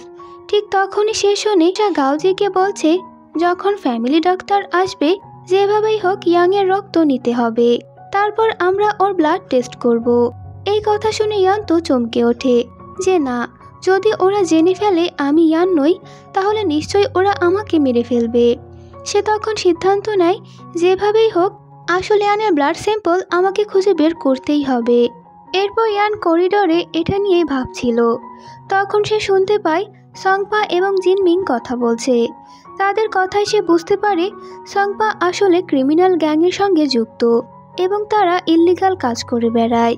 সব থেকে বড় ধাক্কা তখন আসে যখন সে শুনতে পায় জিনমিং আসলে একজন পুলিশ অফিসার, আর সংপা তাকে বলছে, আমি জানি হুশিয়াও আমাকে কখনো সাহায্য করবে না। আমি তো ওকে আমার চোখের সামনে রেখেছি যাতে আমি ওর উপরে 24 ঘন্টা নজর রাখতে পারি। এই কথা শুনে ইয়াং তো ভয় পেয়ে যায় আর ভাবে, মানে হুশিয়ার কখনোই সংপার পাশে ছিল না। আমি এতদিন ভুল বুঝেছি। তো তাদের কথোপকথনের মাঝেই কিছু একটা পড়ে যাওয়ার শব্দ হয়। সংপা তখন জিনমিংকে আদেশ দেয়, যেই হোক না কেন তাকে মেরে ফেলো। জিনমিং তখন বন্দুক হাতে এগিয়ে আসে। সামনে ছিল বাও। জিনমিং এতটাই নির্মম যে সে ওই ছোট্ট শিশুটির দিকেও বন্দুক তাক করে। ঠিক তখনই পেছন থেকে ইন্সপেক্টর হুশিয়াও তার দিকে বন্দুক তাক করে বলে, তুমি হাজার অপরাধ করেছ, কিন্তু একটা শিশুকেও ছাড়ছ না। আমি তো ভাবতেই পারিনি তুমি এতটা নিচে নামতে পারো। বাও তখন ভয় পেয়ে চিৎকার করে আর তার অ্যাংজাইটি অ্যাটাকের ফলে বেহুশ হয়ে পড়ে। ঠিক তখনই ইয়াং দৌড়ে এসে একটি ইট তুলে তার মাথায় আঘাত করে। হুশিয়াও শিশুটিকে কোলে নিয়ে রুমে নিয়ে আসে। এদিকে পরিবারের সবাই জড়ো হয়। ইয়াংকে তারা দোষ দিতে শুরু করে যে নিশ্চয় তুমি ওকে কিছু করেছো, আমাদের ছেলেটাকে মেরে ফেলতে চাও। ইয়াং তখন কান্নায় ভেঙে পড়ে যে না, ওকে আমি কিছু করিনি, আমাদের হাতে সময় কম, বরং ওকে বাঁচাতে হবে। ডাক্তারের এইখানে আসতে অন্তত 15 মিনিট লাগবে। ইয়াং তখন নিজের চিকিৎসা শুরু করতে চায়, কিন্তু কেউ তাকে সুযোগ দিচ্ছে না। হুশিয়াও তখন সবাইকে চিৎকার করে বলে, এখান থেকে সবাই বেরিয়ে যাও। সাশা এতে রেগে যায়, কিন্তু শেষমেশ তাকেও চলে যেতে হয়। সবাই বেরিয়ে গেলে ইয়ান তার হাতের চিকিৎসা শুরু করে। তার নিজের হাত কেটে যায়, তবুও সে থামে না। অবশেষে সে বাউকে স্থির করতে সক্ষম হয়। ডাক্তার এসে বলে, এমন অবস্থায় মানুষের বাঁচার সময় থাকে মাত্র 10 থেকে 15 মিনিট, কিন্তু আপনার পুত্রবধূ সত্যিই সাহসিকতার কাজ করেছে। কিন্তু পরিবারের কেউ তার কোনো প্রশংসা করে না। তার নিজের হাত এতে কাঁপছিল। হুশিয়াও তাকে নিজের জ্যাকেট পরিয়ে বলে, তুমি তখন তো কোনো ভয় পেলে না, এখন কেন কাঁপছো? ইয়াং তখন বলে, আমি ভয় পাচ্ছি না, শুধু ভাবছিলাম যদি ওকে বাঁচাতে না পারি তাহলে কি হবে। হুশিয়াও হেসে বলে, তুমি তাকে মন থেকে বাঁচানোর চেষ্টা করেছো, তাই এমনটা হতো না। আর যদি কিছু হতো তাহলে আমিও তোমার সঙ্গে সাজা ভোগ করতাম। তো একটু পর ইয়ান তাকে জিজ্ঞেস করে, আমি সবসময় ভেবেছি তুমি সংপারি লোক, কিন্তু এখন জানলাম আমি ভুল ছিলাম। তাহলে বলো তো তুমি আসলে কে? হুশিয়াও হেসে বলে, আমি কে সেটা গুরুত্বপূর্ণ নয়, বরং ইম্পর্টেন্ট এটা যে তুমি আমার সম্পর্কে কি ভাবো। এদিকে চাও চাও অবাক হয়ে বলে, আমি তো বিশ্বাস করতে পারছি না যে ইয়াং ওকে বাঁচিয়েছে। তখন সাশা উত্তর দেয়, ওর ভাগ্য ভালো যে ও আমার ছেলের জীবন বাঁচিয়েছে, না হলে ওর যদি কিছু হতো আমি ইয়াংকে ছেড়ে কথা বলতাম না। তখনই গাউজি এসে জানায় তাদের ফ্যামিলি ডাক্তার এসেছে। তখন সাশার মনে পড়ে এইবার তো ইয়াংয়ের হাত কেটে গিয়েছিল এবং ব্লাড দেখে তো ও আগে বেহুশ হয়ে পড়তো, কিন্তু এবার কেন ও বেহুশ হয়ে পড়ল না? সে নিশ্চয় নিজের ভিতরে কিছু লুকিয়ে রেখেছে। চাও চাও তখন সিদ্ধান্ত নেয় ইয়াংয়ের ব্লাড টেস্ট করানো হবে। এর পরের সিনে দেখা যায় তারা সবাই ইয়াংয়ের দরজায় নক করছিল। এদিকে ভেতরে ইয়াং অনেক চিন্তিত যে এই ব্লাড টেস্ট থেকে সে নিজেকে কিভাবে বাঁচাবে। সে দ্রুত নিজের উপরে অ্যালকোহল ঢেলে নেয় এবং দরজা খুলে জোর করে হেসে বলে, ধন্যবাদটা কি পরে দেওয়া যেত না, এত তাড়াতাড়ি কেন? সবাই তার ওপর ক্ষিপ্ত হলেও নিজেদের সামলে নেয়। এরপর তারা জানায় ডাক্তার তার ফিজিক্যাল এক্সামিনেশনের জন্য এসেছে এবং তার ব্লাড স্যাম্পল চাই। ইয়াং তখন সঙ্গে সঙ্গে বলে, কিন্তু আমি তো এইমাত্র ড্রিঙ্কস করে ফেলেছি, এখন তো ব্লাড নেওয়া যাবে না। ডাক্তারও বলে অ্যালকোহল থাকলে স্যাম্পলের মান ঠিক থাকবে না, কিন্তু চাও চাও বলে কোনো সমস্যা নেই, আমরা 1 ঘন্টা অপেক্ষা করব, আর এই সময় কেউ ঘর থেকে বেরোবে না। তারা সঙ্গে সঙ্গে গাউজিকে নির্দেশ দেয় রুমের সব অ্যালকোহলের বোতল বের করে দিতে। এদিকে সাশা তার মাকে বলে, ইয়াং তো কোনোদিনও ড্রিঙ্কস করতো না, আজ হঠাৎ কেন এটা করবে? ঠিক স্যাম্পল নেওয়ারই আগের মুহূর্তে নিশ্চয়ই ও বুঝে গেছে আমরা কি করতে যাচ্ছি। চাও চাও বলে, যদিও বুঝে থাকে তো কি করবে, একদিন না তো একদিন আমরা ঠিকই জেনে ফেলবো। ঠিক তখনই সাশার মাথায় নতুন পরিকল্পনা আসে। সে ইয়াংকে কিচেনে নিয়ে গিয়ে ভালো কথা বলে যে তুমি খুব ভালো রান্না করো, আমার জন্য কিছু একটা বানিয়ে দাও। ইয়াং যখন তৈরি করে দেয়, খাবার হাতে তুলে দিতে যেতেই সাশা হালকা করে নিজের নখ দিয়ে ইয়াংয়ের হাতটা একটু কেটে দেয়, আর সে ভান করে বলে, সরি, নখগুলো একটু শার্প, আশা করে তুমি রাগ করোনি। কিন্তু সে চুপি চুপি এই বাহানায় ইয়াংয়ের ব্লাড স্যাম্পল নিয়ে নিয়েছিল। তবে এই ব্যাপারটা ইয়াংও বুঝে ফেলেছিল। সে যখন সাশার পিছনে যেতে চায় তখন চাও চাও এসে তাকে বকা দিতে শুরু করে যে এদিক ওদিক ঘোরা বন্ধ করো, বরং তুমি ডিনার বানাতে শুরু করে দাও। ইয়াং যখন চুপি চুপি দেখে সাশা ও তার মা ডাক্তারকে স্যাম্পল দিয়ে বলছে খুব সতর্কভাবে টেস্ট করবেন, কোনো ভুল করলে চলবে না, আর সকাল 10টার মধ্যে আমাদের রিপোর্ট চাই। ডাক্তার তখন তাদেরকে বলে যে হ্যাঁ পেয়ে যাবেন। ইয়াং আরেকটি স্যাম্পল হাতে তুলে তার পিছু পিছু যেতে থাকে, কিন্তু ডাক্তার কিছু বুঝে ওঠার আগেই হঠাৎ হুশিয়াও এসে ইয়াংকে টেনে গাড়ির ভিতরে নিয়ে যায়।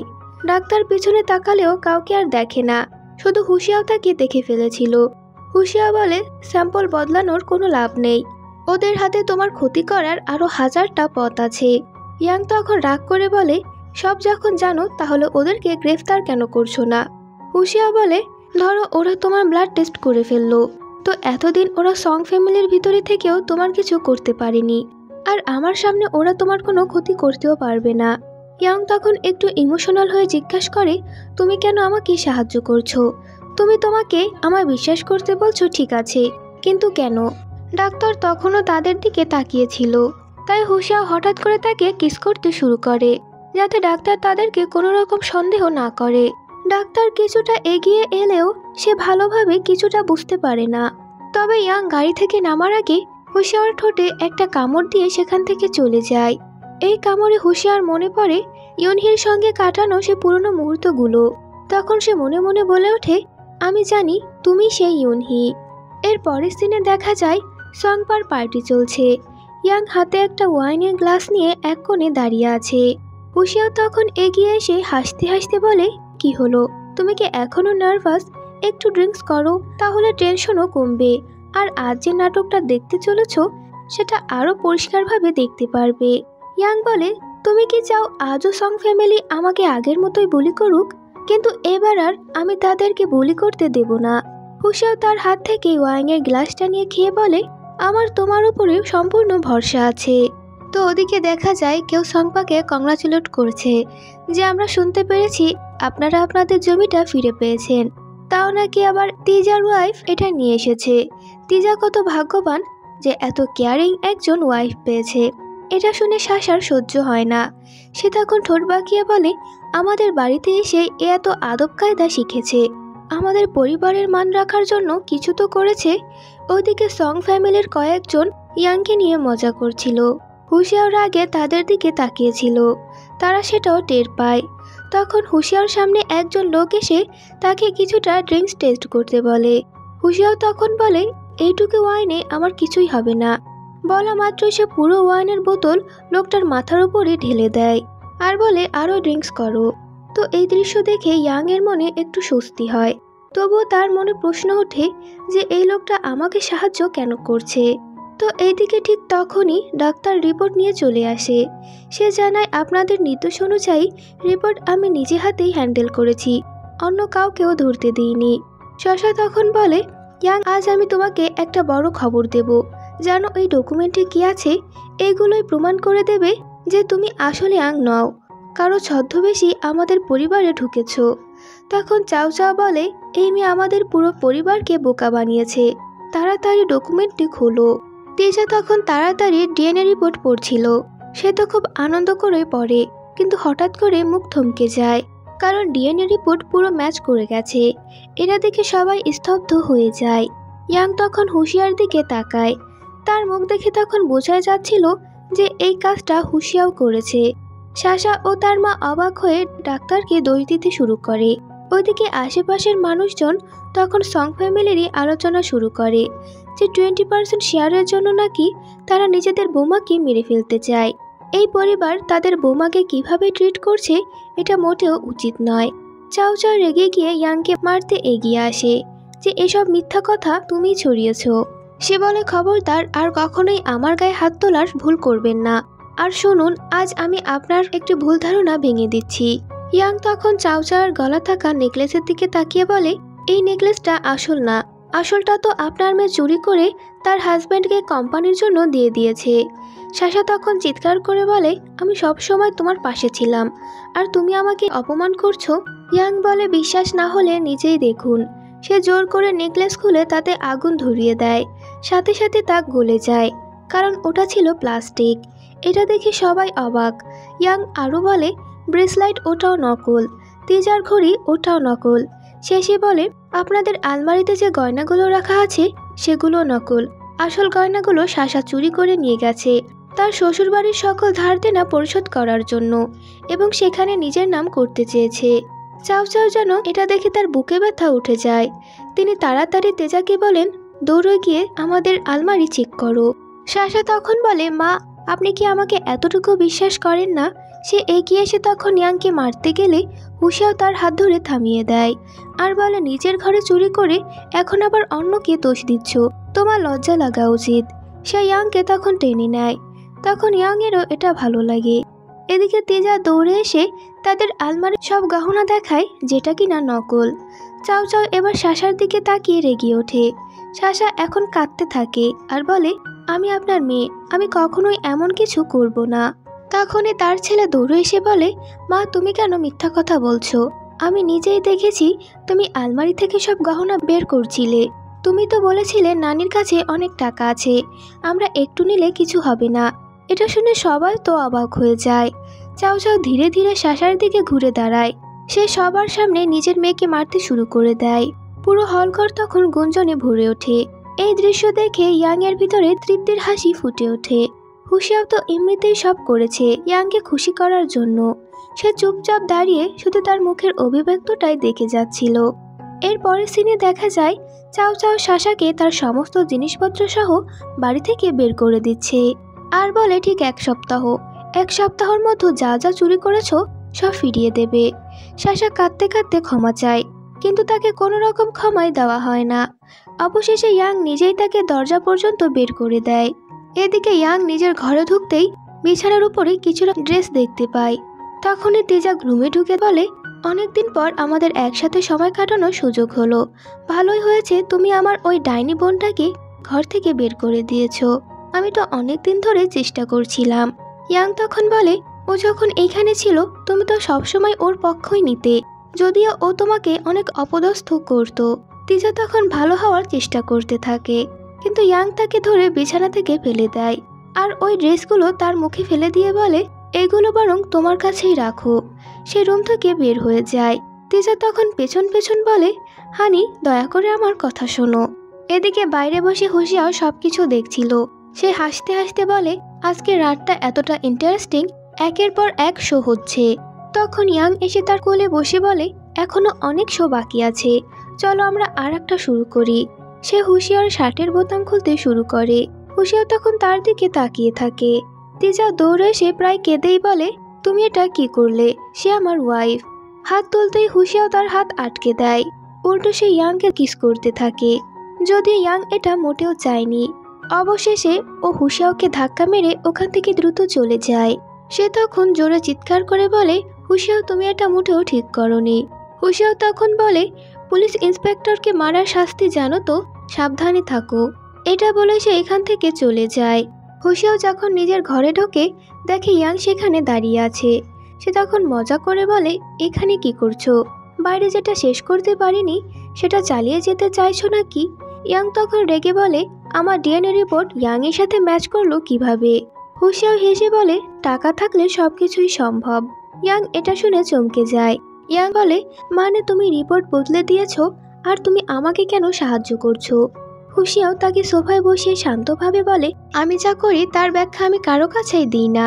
ইয়াং তখন বলে, ঠিক আছে, তবে ধন্যবাদ। হুশিয়াও ভাবে ধন্যবাদটা খুব রোমান্টিক ভাবে হবে, কিন্তু ইয়াং তো হাতে চাকু নিয়ে দাঁড়িয়েছিল। হুশিয়াও হেসে বলে, ছুরি হাতে ধন্যবাদটা ভালো লাগলো না। ইয়াং সোজা বলে দেয়, তুমি যা চাও তা আমি তোমাকে দিতে পারবো না। এটা বলে সে চলে যায়। হুশিয়াও তার ছবি ফোনে দেখতে থাকে। তখন ফ্ল্যাশব্যাকে দেখা যায় তার সহকারী বাইচি তাকে বলছে, আপনি কি আগেই বুঝে ফেলেছিলেন যে ওরা দুই বোন, তাই ডিএনএ ম্যাচ হতেই পারে। তাহলে তাকে ধরে ইউএসবি এর পাসওয়ার্ড নেওয়া উচিত। হুশিয়াও স্পষ্ট করে বলে, না, তার স্মৃতি এখনো ফেরেনি, আর আমার সামনে কেউ তাকে আঘাত করবে এটা তো হতে পারে না। তো এর পরদিন সকালে ইয়াং ঘুম থেকে উঠেই দেখে তেজা তার মাথার পাশে বসে আছে আর বলে, আজই প্রমাণ করব আমি ভালো নাকি হুশিয়াও। তখন ইয়াং বলে, তোমার অতটাও সাহস নেই যে তুমি নিজেকে ভালো প্রমাণ করবে। তখনই দরজার কাছে গাউচি এসে বলে, ইয়াং মাস্টার, নিচে ফ্যানি এসেছে। ফ্যানির নাম শুনে ইয়াং রেগে যায় আর বলে, ওকে বলো এখান থেকে চলে যেতে। তখন গাউচি বলে সে যেতে চাইছে না, সে বলছে তিনি তিজার বাচ্চার মা হতে চলেছে। ফ্যানি প্রেগনেন্ট এই খবর শুনে সবাই খুশিতে আত্মহারা হয়ে যায়। চাও চাও তো বলে, এই মেয়ে তো আমাদের পরিবারের উত্তরাধিকার দিতে পারে না, ভাগ্য ভালো যে ফ্যানি এটা পারবে। ফ্যানি তখন ইয়াং এর সামনে এসে মুচকি হেসে বলে, তুমি নিশ্চয়ই জেলাস হচ্ছ, কিন্তু চিন্তা করো না, আমি তোমাকে এই বাড়ি থেকে বের করব না। ইয়াং তখন হেসে বলে, তোমার আমার চিন্তা করার দরকার নেই, নিজের চিন্তা করো। এরপর চাও চাও ফ্যানির পা ধোয়ার জন্য গাউচিকে গরম পানি নিয়ে আসতে বলে, কিন্তু ফ্যানি বলে, আমি চাই আমার পা ইয়াংই ধুয়ে দিক, তাতে আমাদের মধ্যে বোনের সম্পর্ক বাড়বে। ইয়াং এতে রেগে যায়। চাও চাও তাকে সোজা বলে দেয়, এটা তোমাকে করতেই হবে, আমাদের ভবিষ্যৎ উত্তরাধিকারের জন্য। ফ্যানি তখন ইচ্ছাকৃতভাবে পা ধোয়ার পানি ইয়াং এর দিকে ছুঁড়ে দেয়। ঠিক তখনই হুশিয়াও এসে পড়ে আর গরম পানি তার নিজের উপরই পড়ে। বরং সে ইয়াং এর দিকে ছুটে এসে বলে, তুমি কি ঠিক আছো? এরপর সে ফ্যানিকে এসে বলে, তুমি মা হতে যাচ্ছ, এবার তো অন্তত একটু ভালো কাজ করো। ফ্যানি তখন নাটক করে বলে, আমার পা পিছলে গিয়েছিল। এরপর সে ইয়াং এর দিকে তাকিয়ে বলে, বাচ্চার বাবা যেন আমার পাশেই থাকে এটা আমাকে ডাক্তার বলে দিয়েছে। ইয়াং বলে, তুমি যেখানে খুশি থাকো আর যেভাবে থাকো, তোমার ইচ্ছা, এতে আমার কিছু যায় আসে না। সে মনে মনে বলে, আমি আমার আইডেন্টিটি বের করার জন্য এখানে ছিলাম, নাহলে এখান থেকে কবেই চলে যেতাম। এর পরের সিনে হুশিয়াও তার পোড়া জায়গায় ওষুধ লাগাচ্ছিল। ইয়াং এসে বলে, আমাকে দাও, আমি লাগিয়ে দিই। হুশিয়া বাধা দিলেও সে জোর করে হুশিয়ার গায়ে ওষুধ লাগিয়ে দেয় আর বলতে থাকে, তুমি খুবই কেয়ারলেস। হুশিয়াও হেসে বলে, কেমন যেন মনে হচ্ছে তুমি একটু আমার জন্য চিন্তিত। ইয়াং মুখ ঘুরিয়ে বলে, তোমার এই আঘাতটা আমার কারণে লেগেছে, তাই তোমার গায়ে মলম লাগিয়ে দিচ্ছি। হুশিয়া বলে, তুমি মনে রেখো, স্মৃতি না থাকলেও সমস্যা নেই, সময় সব ঠিক করে দেবে। এই কথা শুনে ইয়াং অনেকটা ইমোশনাল হয়ে যায়। সে কোনো জবাব না দিয়ে সেখান থেকে বেরিয়ে যায়। তো এরপর ফ্যানিকে দেখে ইয়াং ভাবতে লাগলো, এটাকে সামলাতে হলে আমাকে অন্য কৌশল অবলম্বন করতে হবে। তাই সে ফ্যানির কাছে গিয়ে খুব ভালোভাবে বলে, আমি অনেক ভেবে দেখেছি যে আমাদের দুজনের বোনের মতো থাকা উচিত। আমরা তো একে অপরের বন্ধু ছিলাম, তাই আমি ঠিক করেছি আমি এখন থেকে তোমার খুব ভালো যত্ন নেব। কিন্তু যত্নের নামে সে ফ্যানের উপর শুরু করে দেয় খুব চাপ। খাবার খাওয়ানো যেন দুজনের জন্য সে একাই খাচ্ছে, ব্যায়াম করানো যেটা কিনা ফ্যানির একদমই ভালো লাগে না, ভোরে ঘুম ভাঙানো। ধীরে ধীরে ফ্যানি এতে অনেকটা বিরক্তিতে ফেটে পড়ে। সে রাগ করে সিঁড়ি দিয়ে নামার সময় চাও চাওকে সিঁড়িতেই ফেলে দেয় আর সবাইকে ডেকে বলে, দেখো এটা কি হয়েছে, ইয়াং আমার শাশুড়ি মাকে সিঁড়ি থেকে ফেলে দিয়েছে। সবাই তখন সেখানে দৌড়ে আসে আর সবাই ইয়াংকেই দোষী বলতে থাকে, কারণ তার কাছে কোনো প্রমাণ ছিল না। ফ্যানি কান্না করতে করতে বলে, তুমি যদি আমার প্রতি এতটাই জেলাস হও তাহলে আমারই ক্ষতি করতে আন্টিকে কেন ফেলে দিলে। ইয়াং বলে, তোমার প্রতিটা কথাই মিথ্যা। এই নিয়ে দুজনের মধ্যে তুমুল ঝগড়া শুরু হয়। সাংপা তখন চিৎকার করে বলে, তুমি চুপ করো, তুমি কোনোদিনও তোমার শাশুড়ি মাকে সম্মান করনি, তোমার শাস্তি তো আজ হবেই। সে গাউজিকে আদেশ দেয় ইয়াংকে মারার জন্য। ঠিক তখনই হুশিয়াও বরাবরের মতো ইয়াংকে বাঁচাতে চলে আসে আর বলে, আমি ইয়াংয়ের নির্দোষতার প্রমাণ এনেছি। সে সবাইকে একটা ভিডিও দেখায়। ভিডিওতে স্পষ্ট দেখা যায় যে ফ্যানি চাও চাওকে ধাক্কা দিয়েছে। ফ্যানি তখন নাটক করে বলে, এটা এডিট করা, তোমরা এটা বিশ্বাস করো না। চাও চাও এসে বলে, আমি ভালো আছি, ফ্যানিকে দোষ দিও না, আমাদের জন্য বাচ্চাটাই সবচেয়ে জরুরি। ফ্যানি তখন তাড়াতাড়ি কান্না করে বলে, আমার পা স্লিপ করেছিল আন্টি, আমি ইচ্ছা করে করিনি। ইয়াং তখন রাগে বলে, যদি নিজের জীবনের দামই না থাকে তাহলে এত নাটক করার কি আছে। রুমে ফিরে ইয়াং তখন সংপার শার্টের একটা বোতাম পায়। এই শার্ট তো আগে ফ্যানি পরেছিল, তবে কি এরা দুজনই অ্যাফেয়ার করছে? তখন তার একটু সন্দেহ হয়। ঠিক তখনই হুশিয়াও এসে তার মুখ চেপে ধরে আর বলে, আলমারির ভিতরে লুকাও। তেজা আর ফ্যানি তখন ঘরে ঢোকে আর তারা রোমান্স করছিল। ফ্যানি যে সুগন্ধি লাগিয়েছে তার গন্ধ এতটাই তীব্র ছিল যে আলমারির ভেতরে থাকা ইয়াং আর হুশিয়াও দুজনেরই শ্বাস বন্ধ হয়ে আসছিল। তখন হুশিয়াও নিজেকে সামলাতে না পেরে ইয়াংকে কিস করে। কিছুক্ষণ পর সে নিজেকে সরিয়ে বলে, আমি দুঃখিত, স্মেলটা এত তীব্র ছিল যে আমি নিজেকে সামলাতে পারিনি। ফ্যানি আর তিজা রুম থেকে বেরিয়ে যাওয়ার পরে ইয়াং আর হুশিয়াও আলমারি থেকে বেরিয়ে আসে। পরের দৃশ্যে ইয়াং তার সন্দেহের কথা হুশিয়াওকে জানায়। সে বলে, ফ্যানি বলেছে সে 2 মাসের প্রেগনেন্ট, কিন্তু তাকে দেখে মনে হয় যে সে 5-6 মাসের প্রেগনেন্ট। এটা প্রমাণ করতে আমার তোমার সাহায্য চাই। হুশিয়াও এতে রাজি হয়। এরপর ইয়াং সংপার রুমে ঢুকে একটা সিসিটিভি ক্যামেরা লাগায়।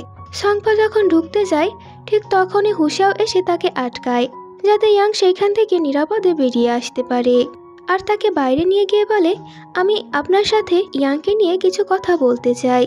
তো ইয়াং বাইরে আসলে তিজা তাকে বলে, তুমি যদি এখনো ভালো বউ হতে রাজি হও তাহলে আমি ফ্যানিকে ছেড়ে দেব, এমনকি তুমি ওর বাচ্চার মা হয়ে যেও। ইয়াং তখন বলে, তোমার চিন্তাধারা দেখে তোমার লজ্জা হওয়া উচিত, তোমরা দুজনই একে অন্যের জন্য যোগ্য।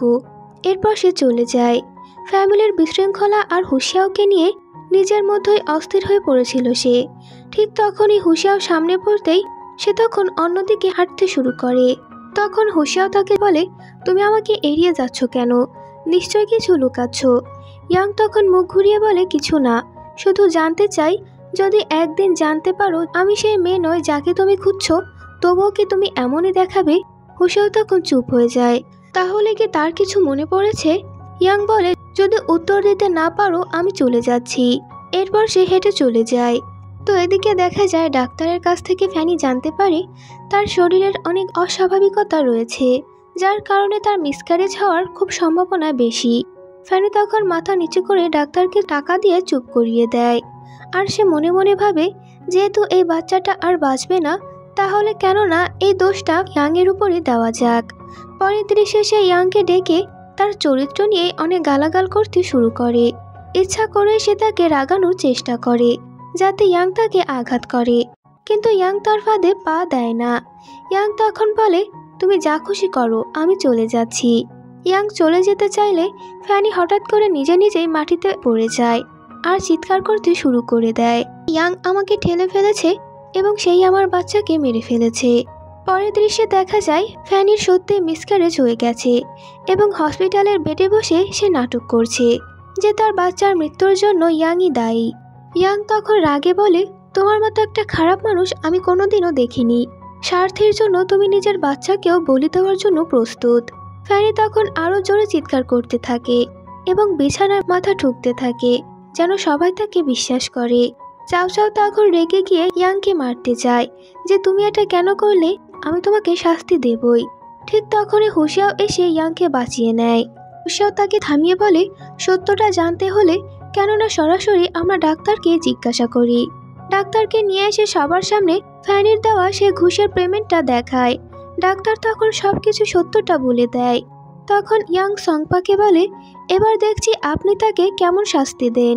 ফ্যানি সাথে সাথে নাটক শুরু করে দেয় আর সে বলে, তেজা, আমি শুধু তোমার সাথে থাকতে চেয়েছিলাম, এজন্য ইয়াং আমাকে নিয়ে এসব মিথ্যা কথা বলছে। এমন সময় ফানির বাবাও সেখানে চলে আসে। সে রাগ করে সংপাকে বলে, আমি তোমার এত উপকার করলাম আর তোমার সামনে আমার মেয়েকে এমন অপমান সহ্য করতে হচ্ছে। ইয়াং তখন বলে, আপনিও তাহলে এই ব্যাপারে কিছু জানতেন না? তাহলে সংপার থেকে উত্তরটা নিন।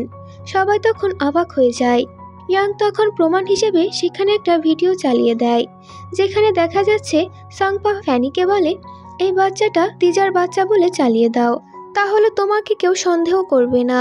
চাও চাও তখন চিৎকার করে বলে, তোমরা আমাকে এতদিন ধোঁকা দিচ্ছিলে। এরপর সে ফ্যানিকে মারতে ঝাঁপিয়ে পড়ে। ঘরে তখন তুমুল নাটক শুরু হয়। এদিকে ইয়াং এবং হুশিয়াও দাঁড়িয়ে দাঁড়িয়ে মজা দেখছিল। এরপরে সিনে দেখা যায় ফ্যানিকে বাড়ি থেকে বের করে দেওয়া হয়। এরপর সংপা ইয়াং এর কাছে রেকর্ডিং ফেরত চাইলে ইয়াং তাকে শর্ত দেয়, আমি কোম্পানির চেয়ারম্যান হতে চাই। না চাইতেও সংপাকে রাজি হতে হয় এবং ভোটিং এর দিন ঠিক হয়। হুশিয়ার সাথে নিজের ছোট বিজয় উদযাপন করতে করতে ইয়াং বলে, তুমি না থাকলে এত তাড়াতাড়ি এগুলো সম্ভব হতো না। হুশিয়া বলে, তুমি পারতে, কিন্তু তোমার অন্ধকার থেকে বেরোতে যত সময় লাগবে আমি ততক্ষণ অপেক্ষা করব। ইয়াং কিছু না বলে চুপচাপ চলে যায়। এদিকে সংপা পরিকল্পনা করতে থাকে কিভাবে ইয়াংকে সে শিক্ষা দেবে। জিনমিংকে সে ভাড়া করতে গেলেও অবশেষে তাকে অনেকগুলো টাকা দিতে হয়, কারণ তার কাছে আর কোনো রাস্তা ছিল না।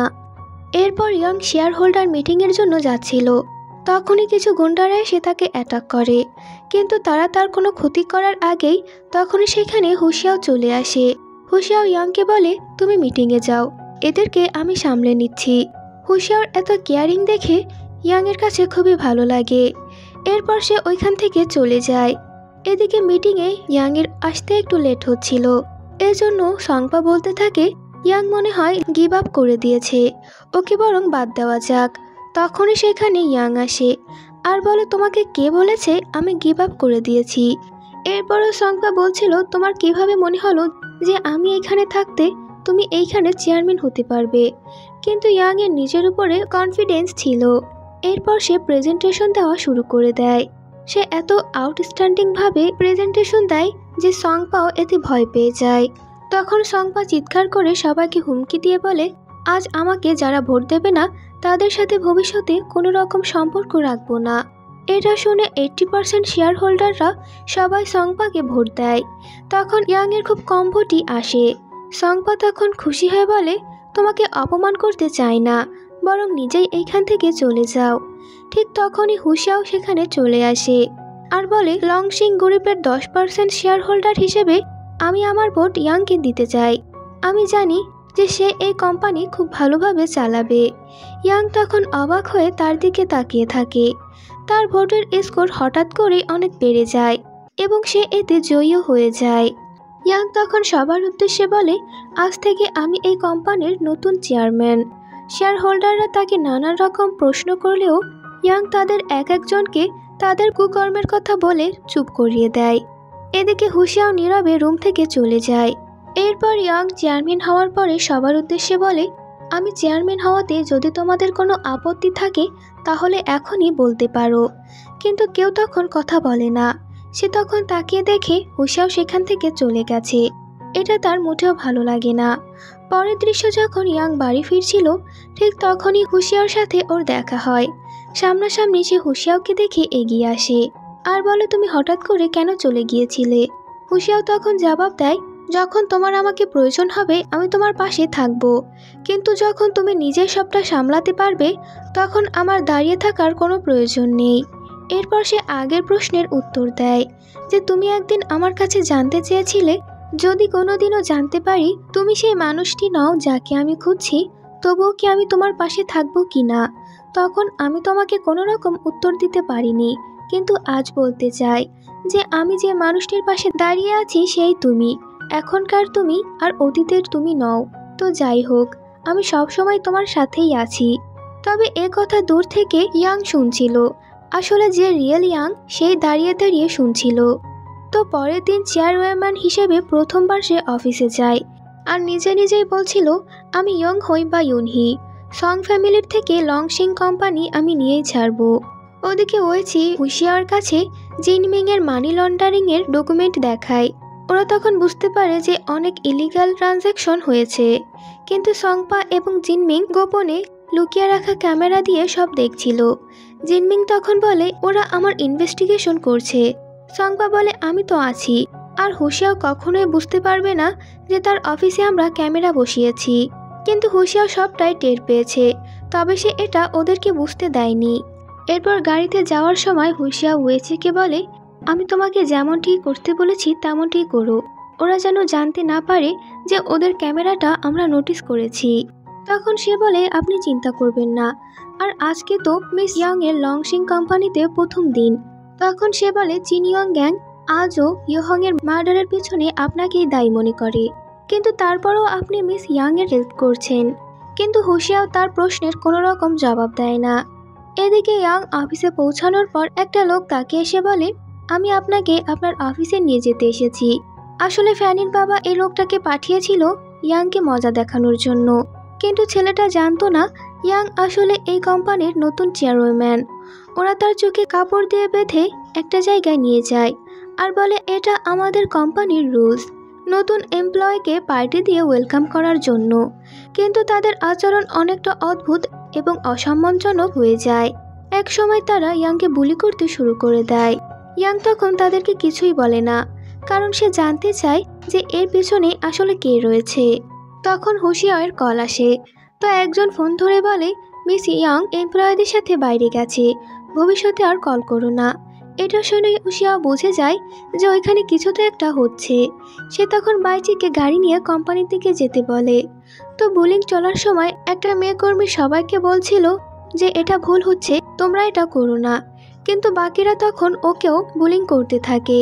ইয়াং তো এতক্ষণ নিজের বুলিং সহ্য করেছে, কিন্তু সে আর চুপ থাকে না। সে তখন বাকিদেরকে মেরে ওই মেয়েটাকে বাঁচানোর চেষ্টা করতে থাকে। এদিকে বাইরে দাঁড়িয়ে একটা কর্মী আনন্দে বলছিল ভেতরে অনেক মজার সিন চলছে। ঠিক তখনই হুশিয়াও সেখানে এসে দাঁড়ায় আর বলে, তুমি এখানে কি শুনছো? আজ তো নতুন চেয়ারম্যান মিস ইয়াং এর আসার কথা, সে এখন কোথায়? ইয়াং এর নাম শুনে তখন কর্মীটা অনেক ভয় পেয়ে যায় যে ইয়াংই তাহলে আমাদের নতুন চেয়ারম্যান। হুশিয়াও তখন লোকটাকে সরিয়ে দিয়ে জোর করে ভিতরে ঢোকে আর পুরো ঘটনাটা সে দেখে ফেলে। সে তখন দৌড়ে এসে ইয়াংকে নিজের কোট পরিয়ে দেয় আর জিজ্ঞাসা করে সে ঠিক আছে কিনা। ইয়াং তখন তাকে শান্ত হতে বলে আর বলে, হ্যাঁ আমি ঠিক আছি। বাইজি বলে, ওদের সবাইকে কি পুলিশ স্টেশনে নিয়ে যাব? হুশিয়াও বলে, ওদের সাথে কি হবে তার সিদ্ধান্ত নেবে নতুন চেয়ারম্যান মিস ইয়াং। এটা শুনে এমপ্লয়িরা সব হাঁটু গেড়ে ইয়াং এর কাছে ক্ষমা চাইতে থাকে। মিস ইয়াং, আমাদের দয়া করে ক্ষমা করে দিন। কিন্তু ইয়াং ওদেরকে ক্ষমা করে না। পরে ওরা চাপের মুখে পড়ে স্বীকার করে দেয় যে এটা ফ্যানির বাবা ফাইন্যান্স ডিপার্টমেন্টের মিস্টার ফেংতাও আমাদের এটা করতে বলেছিলেন। হুশিয়াও তখন মনে মনে অনেক রাগে ফুঁসছিল। সে ইয়াংকে চুল ঠিক করতে করতে বলে, তুমি এসব সহ্য করেছো শুধু এটা জানার জন্য যে এই বুলিংয়ের পিছনে কে আছে। এখন তো ফেং তার নাম জেনে গেছো, তাকে পুলিশের হাতে তুলে দেওয়া উচিত। ইয়াং তাকে বলে, চিন্তা করো না, একে একে আমি সবার হিসাব করে নেব। তো এর পরের দিন যে মেয়েটি গতকাল ইয়াংকে সাহায্য করেছিল সেই মেয়েটিকে নিজের সেক্রেটারি বানিয়ে নেয়। তো মেয়েটি তখন বলে, আপনি চাইলে আমাকে বরখাস্ত করতে পারতেন, তবে ধন্যবাদ আমাকে একটা সুযোগ দেওয়ার জন্য। সে খুশি হয়ে ওখান থেকে চলে যায়। ফেংতাও আসে এবং ইয়াংকে চেয়ারম্যান হওয়ার অভিনন্দন জানায়। ইয়াং তখন বলে, আশা করি তুমি আমাকে মন থেকেই শুভেচ্ছা জানাচ্ছ। আর আমাকে অফিসে পৌঁছে দেওয়ার জন্য তুমি কি কোনো ছেলেকে পাঠিয়েছিলে? তখন সে বলে, হ্যাঁ, প্রথম দিন তোমাকে অফিস চেনানোর জন্য একজনের গাইডের তো দরকার ছিলই, তাই আমি ছেলেটাকে পাঠিয়েছিলাম। তখন হুশিয়াও রেগে গিয়ে বলে, তুমি কি জানো ওই ছেলেগুলো ইয়াংকে তারা অনেক বুলি করেছে। তখন ফাংতাও বলে, আমি তো ওদেরকে বলেছিলাম মিস ইয়াংয়ের যত্ন নিতে, তুমি চিন্তা করো না, আমি ওদেরকে শাস্তি দেব। তখন হুশিয়া বলে, তোমার শাস্তি দেওয়ার দরকার নেই, তাদেরকে ইতিমধ্যেই পুলিশের হাতে তুলে দেওয়া হয়েছে। তখন ইয়াং তাকে বলে, আমি ওই ম্যানেজার সহ সব কর্মীদেরকে বরখাস্ত করে দিয়েছি, আশা করি এতে তোমার কোনো আপত্তি নেই। আজ থেকে কোম্পানির সব অ্যাকাউন্ট আমি নিজেই যাচাই করব। ফাওতাও তখন এতে সম্মতি দিয়ে বলে, আমি চেয়ারম্যান ইয়াংকে সাপোর্ট করি, এতে আমার কোনো আপত্তি নেই। এ কথা বলে সে ওখান থেকে বেরিয়ে যায়। ইয়াং তখন মনে মনে বলে, একে তো আমি খুব শীঘ্রই শাস্তি দেব। এরপর ইয়াং হুশিয়াওকে ধন্যবাদ দেয় আর বলে, তুমি না থাকলে এই পর্যন্ত আমি কখনোই আসতে পারতাম না। আসল মানি লন্ডারিং কোথায় হচ্ছে খুব শিগগিরই খুঁজে বের করব, কিন্তু এতে হয়তো তোমাকে সংবাদ বিরুদ্ধেও যেতে হবে। তুমি কি আমার পাশে থাকবে? হুশিয়াও তাকে উত্তর দেয়, রিওয়ার্ড ভালো হলে পাশে থাকতে কোনো সমস্যা নেই। ইয়াং তখন অবাক হয় যে আমার কাছে তোমাকে দেওয়ার মতো কিছুই নেই। হুশিয়াও তার হাত ধরার ভঙ্গিতে বলে, আমি তো এখনো বলিনি আমার কি চাই, সময় হলে জানাবো। এ কথা বলে সে চলে যায়। আর ইয়াং তখন ভাবতে থাকে আসলে সে আমার কাছে কি চাইতে পারে। তো বরখাস্ত হওয়া ম্যানেজারগুলো রাগ করে ফাওতাওয়ার কাছে চলে আসে আর বলে, মিস ইয়াং আমাদের চাকরি থেকে বের করে দিয়েছেন, আর আপনি কিছুই করলেন না, আমি তো সব কিছু আপনার কথাই করেছি। ফাওতাও তখন বলে, আমি তোমার জন্য কি করতে পারি, যা হওয়ার হয়েছে, তুমি এখন এখান থেকে চলে যাও, না হলে তোমাকে এই ইন্ডাস্ট্রি থেকে ব্যান করে দেব। ম্যানেজার তখন রাগে ক্ষোভে চলে যায়। ফাওতাওয়ের চোখ ওই দুই ডকুমেন্টে পড়ে যেখানে ইয়াংয়ের সিগনেচার কিছুটা ভিন্ন, আর তখন কিছুটা সন্দেহ হয়। এই জন্য সে ফ্যানিকে কল করে জানতে চায়। ফ্যানি তাকে জানায়, হ্যাঁ, সে এখন খুবই আলাদা আচরণ করে, আগে তো আমার সঙ্গে কথা বলতেও সাহস পেত না, এখন পুরো আচরণই বদলে গেছে। ফোন কাটার পর ফাওতা ফিসফিস করে বলে, তুমি যাই হও না কেন তুমি আমাকে হারাতে পারবে না। ঠিক তখনই ইয়াং এসে বলে, আমাকে 5 বছর আগের কোম্পানির অ্যাকাউন্ট দেখাতে হবে। ফাওতাও জানায়, ওগুলো আমার সিক্রেট সেফেই আছে, সেটি কেবল আপনার মুখ স্ক্যানে খুলবে। তখন ইয়াং বুঝে যায় যে এই লোকটা নিশ্চয়ই আমার পরিচয় জানার চেষ্টা করছে। তবু ইয়াং স্বাভাবিক ভঙ্গিতে বলে, চলো ফাইলগুলো বের করি। ফাওতাও বলে, সিকিউরিটি কমিটিকে ডেকে আনি, বাকিটা ঝুঁকিপূর্ণ। তো এরপর শেফের সামনে দাঁড়িয়ে ইয়াং অনেক অজুহাত খুঁজছিল, কিন্তু শেষমেশ তাকে মুখ স্ক্যান করাতেই হয়। তবে আশ্চর্যজনকভাবে স্ক্যান সফলও হয়ে যায়। ফাংতাও তখন অবাক হয়ে যায়। ইয়াং এটা দেখে তো অনেক চমকে যায়, কিন্তু এখনও ক্যামেরার মাধ্যমে এই পুরো দৃশ্য রিয়েল ইয়াং দেখছিল। সে তখন দুষ্টু একটা হাসি দেয়। এদিকে হুশিয়াও বাইচেংকে লংশিং কোম্পানির একটি গুদামে রেড দিতে বলে, কারণ সংপা ক্যামেরা সব দেখে ফেললেই তার লোকজন আগেই সেখানে পৌঁছে যাবে। কিন্তু ফ্ল্যাশব্যাকে দেখা যায় হুশিয়াও ও বেইচিংয়ের ক্যামেরা রেকর্ডিং 10 মিনিট আগে ডিলে করে রেখেছিল। সংপা যখন ফুটেজ দেখল তখন সে জিনমিংকে ফোন করে মাল সরাতে পাঠায়। জিনমিং যখন মাল লুকাতে আসে পুলিশ পেছন থেকে তাকে আক্রমণ করে। হুশিয়াও এগিয়ে এসে বলে, ইন্সপেক্টর জিনমিং, আপনি কি এখানে প্রমাণ নষ্ট করতে এসেছেন? ফ্ল্যাশব্যাকে দেখা যায় হুশিয়াও ও বেইচিং আগেই গুদামে পৌঁছেছিল এবং কোনো জিনিস না সরিয়েই অপেক্ষা করছিল যাতে এইখানে সে আসে। জিনমিং এসে উল্টো কার্ড বের করে বলে, দুঃখিত, আমাকে এখানে গোপনে কেস দেওয়া হয়েছিল, তুমি আমার তদন্ত করাচ্ছ নাকি? আমি আগেই জানতাম। এখন যেহেতু চুরি করা মাল পাওয়া গেছে, মামলার বাকি অংশ তুমিই দেখো, বলে সে ওখান থেকে চলে যায়। এরপর সেখানে ইয়াং চলে আসে। হুশিয়াও অবাক হয়ে বলে, এটা খুবই বিপজ্জনক জায়গা, তুমি এখানে কেন এসেছো? ইয়াং বলে, আমি তোমার উপর নজর রাখছিলাম। হুশিয়াও তখন বলে, জিনমিং আর সংপা তাদের ধরা এত সহজ নয়, আমি জানতাম কাজটা অনেক ঝুঁকিপূর্ণ, তাই আমি তোমাকে বলিনি। ইয়াং তখন এগিয়ে এসে বলে, ভবিষ্যতে তুমি যাই করো আমার থেকে লুকিয়েও কিছু করবে না, আমরা এখন পার্টনার। এর পরের দৃশ্যে ফান্তাও দৌড়ে এসে সংপাকে বলে, বড় বিপদ হয়ে গেছে, ইয়াং আমাদের কোম্পানির 10 বিলিয়ন ঋণের কথা জেনে গেছে, আর আমরা এখন এটা লুকিয়ে রাখতে পারবো না। যদি ইয়াং আর হুশিয়াও আমাদের বিরুদ্ধে এক হয়ে যায় তাহলে এর ফলও ওদের ভোগ করতে হবে। তখন ইয়াং এসে তার কাছে এর জবাব দেয়। তখন সংপা বলে, আমি কি করতে পারি, তুমি তো এই কোম্পানির চেয়ারম্যান, সব কিছু তো তোমাকেই সামলাতে হবে, আর এই ব্যাপার যদি কোম্পানির বাইরে চলে যায় শুধু আমাদেরই বদনাম হবে। তার কথা শুনে ইয়াং রেগে গেলেও সে নিজেকে সামলে নেয়। এরপর সে এই ক্রাইসিস থেকে বের হওয়ার উপায় খুঁজতে লাগলো, কিন্তু কিছুই তার মাথায় আসছিল না। ঠিক তখনই জ্যান এসে একটি কার্ড দেয়। সে বলে, শুধু এই ভিনসেন্ট নামের ব্যবসায়ী আমাদের সাহায্য করতে পারে। ইয়াং তখন তাকে ধন্যবাদ জানিয়ে ভিনসেন্ট সম্পর্কে তথ্য খুঁজতে শুরু করলো। ওই সময় ভিনসেন্টের ফোন আসে। সে শুধু বলে, একটা হোটেল রুমে এসে দেখা করো, এবং কল কেটে দেয়। ইয়াং মনে মনে ভাবে, ও কি মনে করে শেয়ারের জন্য আমাকে ব্যবহার করবে? হোটেলে পৌঁছানোর পর সে দেখলো একজন লোক একটা মেয়ের সঙ্গে জোর জবরদস্তি করছে। যখন স্টাফ তাকে থামাতে গেল তার বডিগার্ডরা স্টাফদের মারতে শুরু করে।